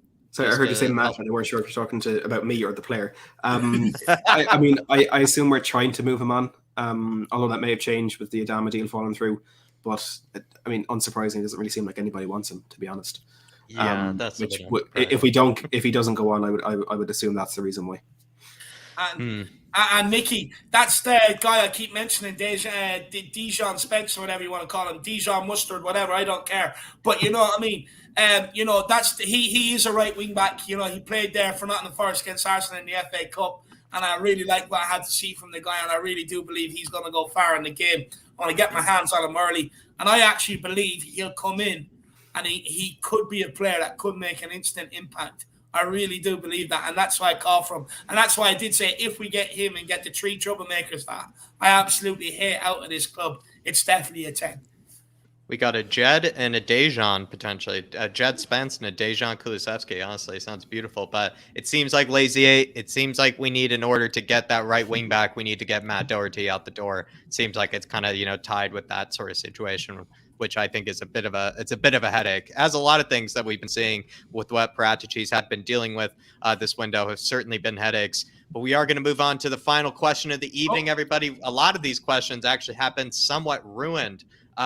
Stefan Bloisen here saying, now we can play Arsenal with our new signings. So we got some flashy new signings to potentially be, showing off, kind of like a new kind of rim job for the car, Dave, or, kind of a new kind of bumper, or, some new wheels, it's honestly, get to kind of flash it about, get to flash, kind of the Kulusevski and Betancourt signings, maybe put one of them in the starting 11, put the other on the bench, just to kind of, honestly, just got some nice brand new toys to be shown off to the Arsenal. So it's beautiful to see, Stefan, beautiful to see. But a lot of the questions have been kind of taken away by these 2 supposedly, confirmed signings, everybody. So we are going to move on. I'm sorry, I'm actually missing all these. This is the last one. Betancourt, done deal, is according to DiMarzio. So it seems like everybody, Kulusevski and Rodrigo Betancourt are coming through the building. Dejan Kulusevski, the Swedish right winger, can also play as the second striker. And then Betancourt, who can play as a CDM / kind of center mid as well. To a degree, 2 areas of the pitch that we did need kind of big improvements in. Players that are also young, that also have a lot of potential as well, that are also very highly rated in Serie A. I don't know. Well, it's a lot to break down. It's a lot to kind of get used to, but I would say 2 very quality signings, that much better than an Amrabat. I'll tell you that, much better than a Sofiane Amrabat. But there you are, D-Trex. Really do appreciate it, though, my man. But the last question of the evening, everybody. In terms of Gio, Tanguy, and Dele, how many of those do you think we'll get rid of this January window? Which ones do you see getting rid of? Basically that. How many of those 3 can we get rid of this window? And then we'll move on to the extra time, and we'll head on out of here. But Dave, you first. Do you think we'll get rid of Gio, Tanguy, and Dele? Which ones? How many of them? What do you think? I definitely see I definitely see one of them going. 100% one of them I think will go. All three of them, I mean, I don't know. It's a big ask. If we do that, honestly, whoever does it, I mean, probably deserves a bonus, to be honest with you. But everyone knows my thoughts on them. Get the three of them out of here. I don't rate them. I don't want them. They offer nothing to Tottenham Hotspur, and we simply shouldn't be afraid of losing them. They're not what we need. They're bad attitudes, bad eggs. Get them all gone. But I think one is definitely realistic to see gone. Like I said, if we get all three gone, I'll probably have to buy Paratici a few women in the night, maybe, to thank him. Sean, which ones do you think will get out? How many of them do you get out? Dele, Tanguy, Gio. How many do you think we're getting out this January window? On loan, sell, what do you think? How many? Going off of just a recent noise, probably, I don't think there's much happening with Dele. I haven't heard much about Dele. No. So, he said his goodbyes last week. Yeah, but that's my joke though, Brian, is I think, Tanguy and Gio end up leaving, but Dele, has the embarrassment of saying goodbye to everybody, but then actually ends up, staying with the club because no one wanted him. That'll be a sad case. well, look, I think at least two people are going to leave. If it's true about these two coming in, buddy, then I think that at least two are going to leave, and it's going to be the obvious two are, for me, Lo Celso and Brian Hill, which isn't in the list. And then if we haven't got any more signings coming in, then I think that will be it. But if Paratici's cooking for something else, then maybe there'll be one last departure. But I actually think Dele Alli's the least likely to leave. I just don't know who wants him, who would pay the salary, and and Tanguy. Let's hope that there's some action in France. So I'll say at least one, hopefully two. I don't think we'll get all three out the door. Brian, do you think we're getting out? Yeah. Dele, Tanguy, or Gio? How many of them do you think we're getting out? What are your thoughts on that? How do you think, February 1st comes, which ones will be not in the Tottenham Hotspur shirt anymore? As long as Dele's out the door, that's number one. Out the door, see you later. Like I said, his attitude sickens me. And I just cannot stand him. I'd rather Gio stayed. Tanguy's just done. I mean, after his disrespect to the fans with the FA Cup game, that's just not part of the team. And yeah, Dele. And for people say to me, smile. I don't think you guys realise I've been up every single morning at 6:30 in the morning to go to a training ground, to protest, to do things. I'm kind of knackered at the end of a Saturday. Yeah. So I'm kind of tired.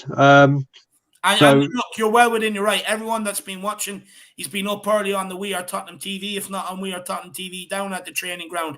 You know what I mean? So look, just he's tired. I get it. We've all been there at long days. Sometimes you could get some good news, but you're just knackered. It's all it is, guys. Yeah. Yep. Yeah. Correct. So, but yeah, like I said, Dele definitely. Like I said, I'll give a piggyback to wherever he wants to go. Everton, where I'd leave right now. Forget how tired I am. If it's to get him out of the club, I'll start going to pick him up now. I mean, the longest goodbye I've ever. I think he's going up to every single Tottenham Hotspur fan and going to their house and going like this. It's taking so long. But he's got to get out. And then I think. Dembele, if you look at them, they're the two worst attitudes out of the three. I agree. Gio just can't stay fit. So yeah, those two. Those two are leaving for you. Interesting. Maddie, by the end of the window, who do you see maybe not being in a Spurs shirt any longer? Tanguy, Gio, Dele, two of them, three of them, one of them? I wouldn't be surprised if it was all three of them, but I would be fairly confident that Lo Celso and Ali will be gone. I think Ali is gone. I mean, there's no real concrete interest that Everton may come in for him. But I'd say Lo Celso and Ali. Ali definitely, Lo Celso probably, and Ndombele hopefully. That's not the order that I actually. Wow, I actually thought it would be Ndombele likely. Delhi likely, Gio not so likely. So you've just wow, that's actually very different. Interesting. Very, very different interest in there. Well, everybody, we are going to move on though to the extra time. Kind of let everybody go. Go celebrate. The signings of Dejan and as well as Betancourt. Maybe put something on the menu tonight. Have a bit of Paratici pizza instead of Conte pizza night. Paratici pizza night. But extra time, everybody.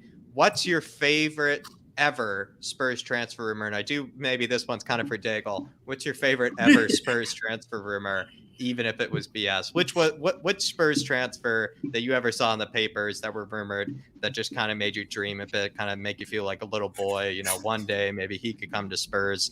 I'll start with you, Brian. Which one do you think was that one that just kind of touched your heartstrings? Kind of transfer rumor.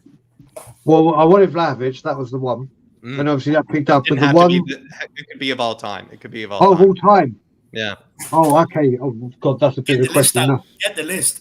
Oh my God. Which one hurt the most? Which one hurt the most? Well, because I was going to say this window, the funniest one I heard was when Griezmann was mentioned. That was just hysterical. Oh my God, that is a really tough question. That's a really hard question. We'll come to you later if you like. We'll come to you later. You have more history of it. We have more history of it. Maddie, do you have a favorite ever Spurs transfer rumor? Maybe one that you really wanted to go through, even though you knew it was BS? The worst day of my life was when Paulo Dybala to Tottenham fell through. Ooh, I was so invested in that. I was so sure it was going to happen. And I'll never forget it because I just started my new job, the one that I'm in now. I'd started that summer. We were training the whole way in, and I remember there's a United fan that I was doing all my stuff with, and I was kind of partnering up with him a lot. And I was talking to him all about it, and he was just laughing at me the whole way through the window. And I was sitting in there that day. We agreed the deal with Juventus, and I didn't hold back. And then we didn't get him, and then he didn't hold back, which I probably deserved. But that Dybala one. That one's tough because that one actually had some legs to it, which actually makes it tougher, I would say. Very good answer. Sean, is there a favorite ever transfer rumor for you? Maybe a favorite ever link, a favorite ever player that was rumored with Spurs that you just, were so dying to, come true, even if it was BS? No, this one was a very close one that almost happened, and I was absolutely gutted when it didn't. Willian from Chelsea. Before he went to Chelsea. I was all about that guy. I thought he would be absolutely sensational, and then it fell apart. He went on to do magical things. I know he's not like the biggest name in the game, but at the time I was aware of him, and I thought this guy will be an absolute superstar. So Willian was my choice. That's a good answer. Big Willian. I've got fan. mine. Got yours. I've got mine. Give it to me. Rivaldo, years ago. Years and years ago. Wow. That's ridiculous. Talk about a right winger that we could actually probably still to this day. He probably actually still wants to keep playing Rivaldo, so he probably could still be in the books for us. Actually, that's a great shout. Dave, favorite ever Spurs transfer rumor? I'll be honest with you, Jack. There's so many that I've seen this month, and all transfer windows. I don't really have anything that sticks out. There's so many players. Eden Hazard's one of them. What was it? We wanted Tevez one window. We got Luis Saha, I believe. So there's been many of them. Too many to pick from, Jacko. For me, probably it would be Bruno Guimaraes, when we supposedly have been monitoring him for some time, or supposedly we're keeping an eye on him.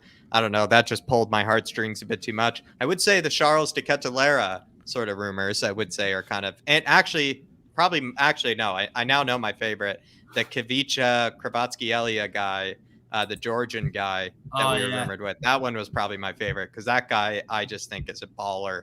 But it would just seem too weird, too specific. Maybe we'll do it one day, but Kavica, I would say Kavica might have been my favorite. Actually, this is the one. Jack Grealish, actually. Do you know what? I know Jack Grealish gets a lot of criticism and all. The next Dele Alli. I actually really do like Jack Grealish. No, look, Jack Grealish will play a star role next season for City. I'm convinced of it. But yeah, he's one. I really liked him. He was in the Irish Academy at the time, playing well for the Ireland Academy. And, I really wanted him. It didn't happen. I think we were, 5-10 million apart valuation. That pissed me off. There you are. It's a good one, Dave. That's an interesting one. Similar to the last question, but you're kind of just prioritizing who you want to see leave first. So basically, who do you think we need to actually get out first? Who we need to prioritize getting rid of between Tanguy, Gio, and Dele? I'll go first. I think it's Tanguy, Dele, Gio. That would be my order. Dave, what's yours? They're all number one, Jack. I'm not separating them. They all piss me off equally. So that's a good. Dave likes the unique answers. He wants the answer no one else gives. Sean, Tanguy, Gio, Dele. Who do you prioritize getting rid of first? I'm with you, mate. Tanguy first, Dele second, Gio third. What about you, Brian? Sorry, man, I missed the question. I was just listening to some bullshit comments in the chat. Who do you get rid of first? Who do you prioritize getting rid of first between Dele, Gio, and Tanguy? Dele. Tanguy. Dele. Yeah. Then Tanguy. Then Dele. Tell us how you really feel, just Dele 3 times. I think he wants to get rid of Dele 3 Dele times. 25 times. Dele. And for you, Maddie? Tanguy. I'll go with what you and Sean said, yeah. Tanguy, Dele, Gio. There you are. I think that is kind of the best way, but would I get rid of Dele 25 times? Also kind of convincing, I would say. Does Romero need to earn his way back into the starting 11? A controversial question from before. Yes or no here. Does Romero need to earn his way back into the starting 11? For you, Maddie, does he get straight back in? If he was still injured, right, and we sold Tanganga, he still wouldn't. He'd go in there as an injured player. We need him wheelchair. so badly. Get back in. Oh, God. Get back in. I love Yeah. it. No, we need him. Brian, for you, does Romero get straight back in? No, and the only reason he doesn't is because coming back from that type of injury, he needs to be eased back in. Listen, when it's a hamstring, it can easily go again. He has to be eased back in. Once he's 100% match fit, he walks him. And I'm a Sanchez fan. Once he's 100% match fit, he walks in, no questions asked, straight into that squad. And I'm just going to address a little fucking prick by the name of Adrian, who thinks it's fucking clever. And I see him on his Facebook page giving it all the fucking mouth, giving it Levy shit and Levy that. You are now saying, because 2 transfers that may or may not happen, this is the, oh my God, I should be so happy. We should all be so happy. Forget the high season ticket prices. Forget the neglect. It's all, mate, shut your fucking mouth. And if you're going to say something, come to my face and say it. And we'll have this little conversation. You fucking little prick. Look, go and do what you, no, I'm not going to, you do what you need to do. But if you think this settles it after 21 years of neglect, jog the fuck on. Sorry, David. I apologize, brother. No, look. I get what you're saying. Look, I just want to say out there, this channel, it's for everyone's opinion. Look, let's try. Look, I've seen some of the comments. Let's keep them civil, and us as panelists, let's try and keep it civil too. It's look, let's respect Jack's job. Jack's job is hard enough. Jack, take it, my man. Come and say it to my face. Come to my face and say it. That's all I will say.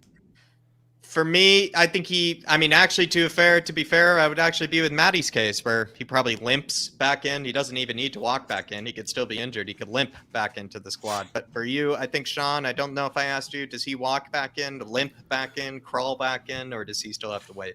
Well, I think the last time we were on one of these questions, you pulled it up, you put it in the extra time before, and it created like a 45 minute that's what Royal I did. Rumble. It was I'm glad you remember, actually. I'm very happy you remember. No, it was a monster question. It was one of the best questions ever asked in, well, not just the extra time.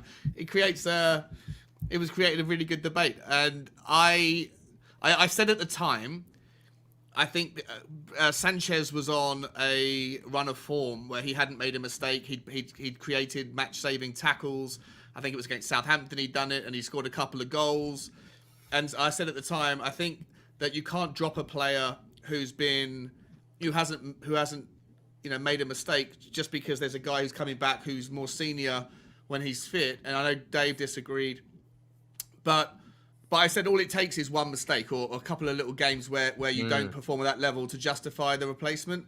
And I think since that last conversation, there's been 3 games against Chelsea, and Sanchez hasn't been sensational. So I'm more agreeable to the idea that he comes back in, but I also think that you can't, after such a long absence and with such a with one of those injuries that has such a a frequency of reoccurring. If you rush the guy back into first team football too soon, and then he gets a tweak or something in it, then he's out for the rest of the season. Like, God forbid that happens. So I think he doesn't need to earn his way back in. I think he gets his place now because I think Sanchez has shown a little bit of fragility in the last couple of games.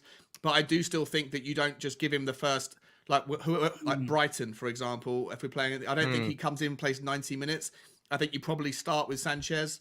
And then at halftime, 60 minutes in, you give Romero half an hour, break him in gently. But I think he's got his spot once he's fully fit and match fit. But I think you have to break that in gently. So I hope that answers your question. So for you, it's kind of let Sanchez be a bit Bambi on ice for 60 minutes. Romero comes on, I got it with you. He definitely gets his spot back, but I think you still just need to give him half an hour of match time before you give him 90 minutes. I actually, to be fair to you, I actually would do it just for the fact of subbing on a center back. I do kind of always love seeing a center back being subbed on. It is actually quite nice. Just see him being subbed on for Sanchez actually be quite hilarious for me. But for you, Dave, does he walk straight back in, crawl straight back in, limp straight back in, or do you still need to make him wait? Do you know what? To be honest with you, look, I actually think it's embarrassing to Romero to even ask that question. I mean, the guy's such world class. He walks straight in. Look, I'm not prepared to forget everything that Davinson Sanchez has done, which is not much, may I add. And plus, look, don't get me wrong, he's come in, he's done all right, but he's actually doing what he's paid to do for once. And look, when it comes to the guy, he still looks like the most shaky out of Dyer and Davies and himself. For me, look, let's not disrespect Romero. Come on. Look, he walks straight back. And of course he does. The guy's world class. Sanchez, I just don't rate. And but you give him 90 minutes against Brighton. I feel like I've disrespected Romero. I'm sorry, Christian. But Dave, would you give him 90 minutes against Brighton straight off the bat? Hasn't played a first team game in 4 months. You put him in 90 minutes against Brighton straight away. Look, it doesn't make sense to do it, but look, Romero's better than Sanchez, of course. Look, he could build up some game time. He could build up some game time with the under-23s. But look, not the same. I think what Jack is. I think that nuts and bolts of the question is as soon as the guy is fit, does he come straight back in? Yeah. My answer is yes. Davinson Sanchez is absolutely a liability. And Sean, I'm not going on for another 40 minutes with you. No, it's good. I agree with you. Once he's fit, he's in. Yeah. I think he comes on for the cheeky 60th minute sub. I think that's what happens. Yeah. And then from then on, he plays. You have $70 million to upgrade one position in the Spurs squad. Where do you do it? Starting off at the top again. Dave, you have $70 million to upgrade one position. Where do you upgrade it? Oh, midfield straight away, lad. Midfield. For me, it would be center mid as well. To be more specific, a deep line playmaker. If we had $70 million, I think I would actually go for that like Milinkovic-Savic, kind of player. I think I would go for somebody like that for $70 million. Sean, $70 million, where do you spend it? Is that now that we've already got, or hopefully got, Kulusevski and make it spicy. We already got Kulusevski. We already got Betancourt. I go for De Vrij or a De Ligt or one of those. I go for a centre back of absolute supreme quality. 70 million center back. I like that. Bastoni in there. That sounds nice. Yeah. Brian, 70 million. Where do you spend it? Like I said at the very beginning of the show, creative midfielder. There you go. Creative midfielder. Sounds like you're like me. We get that Milinkovic-Savic through the door. Matty Hayes, 70 million. Where are you spending it? You've stolen my answer, Jack. Alessandro Bastoni.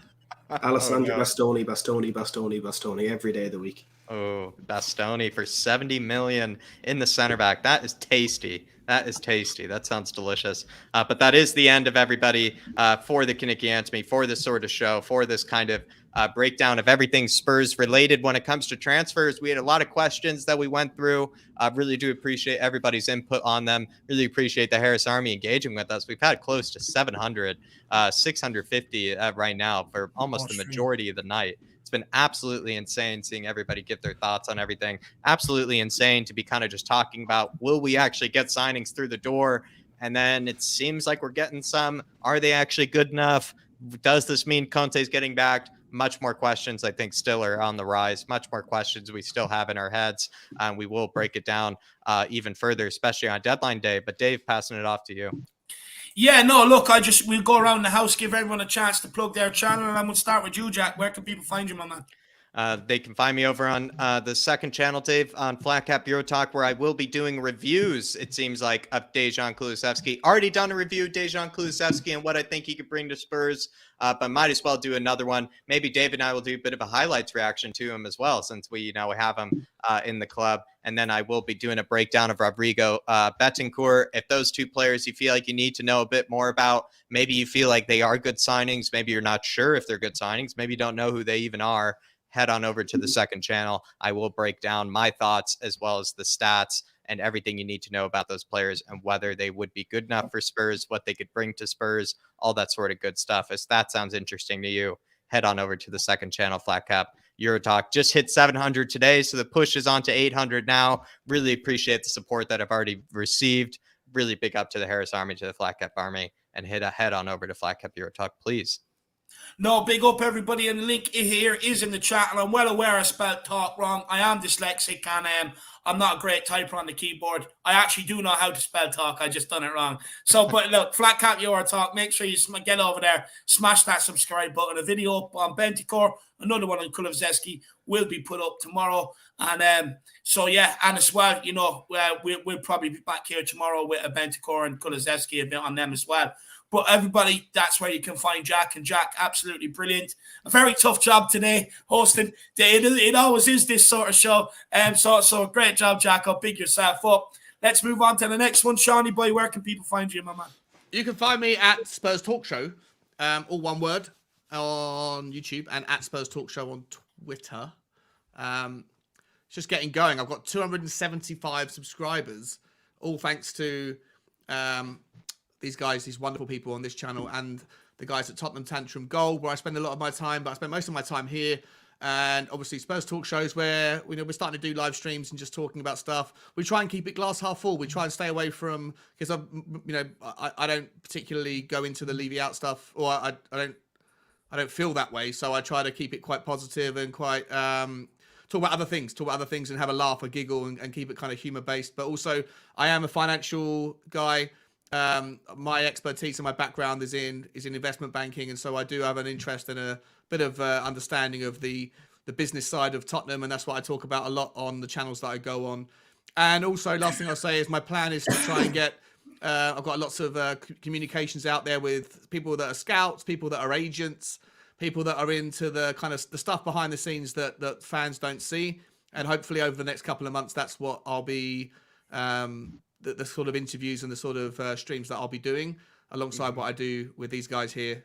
So Spurs Talk Show is where you can find me, and I'd love to get to 300 as soon as possible. Thank you all for listening to me tonight. It's been fun. No, absolutely. There you are, everybody. Guys. Head on over to Sean's channel, please. Please head on over to Sean's channel. The link is down there. Joins us for so many shows, as well as does his own. Absolute friend, absolute legend, and really good, just true friend of David and I's of the channel as well. So please just show him the support. The push to 300 is on, everybody. But Brian, tell us about what they can find over at Tottenham on Tour. Well, first of all, I'm going to do another apology because I suddenly snapped on your channel. It's just been a very, very long week, and it's not my channel to snap on. And as I said, I go on saying don't get personal, and I got very personal. So for getting personal, I apologise. But for saying what I said about this being two players in after 41 years, after 42 windows, I stand by. Being charged the highest tickets, I stand by. Yeah. Getting personal and snapping, I don't stand by. And I am very, very pissed off at myself, and I apologise wholeheartedly to everyone on the chat and you guys and your channel. So that's on my part. Yeah, you can find me on Tottenham on Tour with Danny Kiriakou. I'm not going to sing it right now. I'm not in the mood to sing it. And Adam Clark and Brian Ireland. But yeah, you can find me on Tottenham on Tour. Beautiful. No, Beautiful. do get over there and check it out. And look, Brian, we all have our pushing points. You know what I mean? Do not worry about it. Do not apologize. Look, this channel is for the fans, for people to air their views and how they feel. And look, it is what it is. I mean, look, you're passionate about what you do, and I do want to say to people, it's not just about players. He's standing up for the highest prices of tickets, how much it costs to follow this club of ours, this great club of ours. There's a lot more to it than just protesting. and maybe instead of prejudging it just on players, maybe have a chat with the guy and just try and understand maybe more what it is about. Big yourself up, Brian. I mean, really do appreciate you giving up your time and coming on, as always, my man. And Always. you know, we will be seeing Daigle Hey, Dave. popping in and out live from the protest, keeping us updated with what's going on. Shawnee? Sorry, Dave. Just before you go to Maddie's channel, I just want to say, like, you know, I can tell Brian's a little bit, you know, upset this of what's just happened. But yeah, Brian and I, we haven't known each other long. But if there were two people in the Tottenham community that are online right now, that, you know, there's a planned debate happening in 5-6 days' time, where if anyone was watching, they'd think that me and Brian would disagree on everything, right? And we disagree on quite a few big things. But I've always said this about Brian. I don't know him that well, but everything I know about him, what he's done for what he's given up, he's sacrificed in Canada to come. He's left his family behind to come and look after his best mate, Bob Spur, who's getting better. Like, everything about this guy, all of the things that matter in life, about your integrity, your loyalty, your word, everything about that stuff, you are 10 out of 10 in my book, mate. And if I'm saying that, then everyone who might disagree with Brian in the chats, like, recognize that there's more important things in life than having a fallout about shit that doesn't really matter, like Daniel Levy. I love Brian. I think he's an absolute superstar. So give feelings mutual, brother. Please respect. Please have mutual respect for everyone, guys. Come on. And I just want to say, look, you know, it's heightened times as Spurs fans, and you know, on all these channels, you're going to have all opposing opinions flying in left, right, and centre. You know, but let's all be respectful, and that's all I ever ask with this Spurs community, is that we like, especially at the Irish Hotspur, we stick to our core values of starting this channel. Is by everyone, let's all have the debate, let's all have the conversation, but let's all respect each other, and hopefully we can keep going forward with that. Matty, my man, where can people find you? Not that you need any introduction. Yeah, you mad fucker. The best way that I can describe it is, if you want blind positivity and just ridiculously directed optimism about everything Spurs, head over to my channel. It's linked there down below. Beautiful. Yeah, look, we talk transfers. If you haven't had enough of the Kulusevski and Bentancur stuff tonight, I did a stream just before I hopped on here, talking about them, which again is just ridiculous positivity. So yeah, go and check that out. And look, I obviously echo what Sean said there, and I can honestly say, if there was any other person on this community, in any community, that was getting some of the stuff in their replies and messages and comments that Brian was getting, those outbursts would happen 25 times a day. Honestly, Brian, I mean, look, I'm sure you know, Brian, I don't always agree on everything you say, but that shouldn't matter. It's about respect between people, whether you agree or disagree. And I don't think anyone can deny that Brian is a man who sticks by what he believes in and will do absolutely everything to make the change that he wants to see happen, whether you agree or not. If you don't respect that, this community isn't a place for you. So subscribe to everybody here as well. They're all legends. And what I will say is, I mean, if people say, think I haven't made outbursts before on live on channels, I have loads of times. I mean, more than what anybody else has. Monetize the time, David. Honestly, yeah, more than what anybody else has in this community. And you know, it's all it is passion at the end of the day, passion for the club. Let's not misconstrue that. And I agree with Matty. If I got as many some of the stuff said to me that Brian gets said to him at times, I honestly, after 2 or 3, I'll just explode.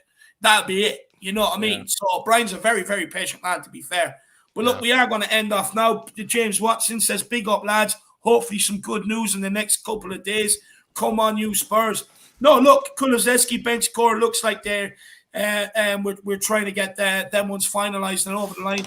Hopefully it does happen, James. Hopefully we do get some more signings in on top of that. Look, it's just a waiting game. But I'm well aware I could go to sleep now in the next hour and wake up tomorrow morning and we're signing 2 other players. So, look, we just have to wait. We just have to wait and see, James, my man. But bring yourself up. Really appreciate the support, brother. And we also have William Kelly. This is Brian Daigle. Chin up, mate. Ignore the haters or the shit who hid behind keyboards and never come on fan shows. No, look, I do want to say this, William. There are people out there that may not have the confidence to come on screen and stuff like that as well. It's getting messy. It's getting messy. Let's stop this.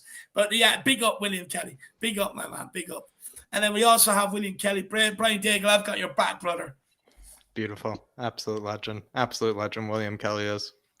Yeah, but look, absolute legend. Absolute legend. But look, we are going to end it there now, guys. Hopefully we can all wake up tomorrow with some great news. 2 players holding some new shirts in front of us, signing for Tottenham Hotspur. It means we can get this show back on the road for top 4. I want to say a massive thank you to the panelists, Jack, Sean, Brian, and Matt, for giving up their time, coming on this evening and really helping the channel out. But most importantly, these channels do not survive without you guys out there watching. So I want to say a massive, massive thank you to every single one of you, carrying between 650 and 700 the whole stream, which is absolutely insane. It's crazy. And I want to say a massive thank you to the people, as well, who have put in the super chats today and helped support this channel financially. Without you guys, it really couldn't be done. So I really do appreciate that as well. It's your hard-earned money. So I really, really do, I really do appreciate it. And then, look, last but not least, make sure you smash that like button. Make sure you smash that subscribe button if you are new. The big push for 6K is on. I feel like we're going to get there. Let's keep driving this Irish Hotspur train all the way to the very top of the YouTube game. And most importantly, when this stream is over, get your comments in underneath. Look, even if you want to have a go at me and call me a big bollocks or whatever, I do not mind. It really does help push the shows out with the comments and the like through the YouTube algorithm. So, whatever it is you need to say, get off your chest. Get your true feelings about me off your chest in underneath the comments. As always, come on, you Spurs. In Conte, we trust. Maybe Back it's too Conte. early, but I'm going to add on to that. In Paratici, we trust. In Conte, we trust. In Conte, we trust. Everywhere we go.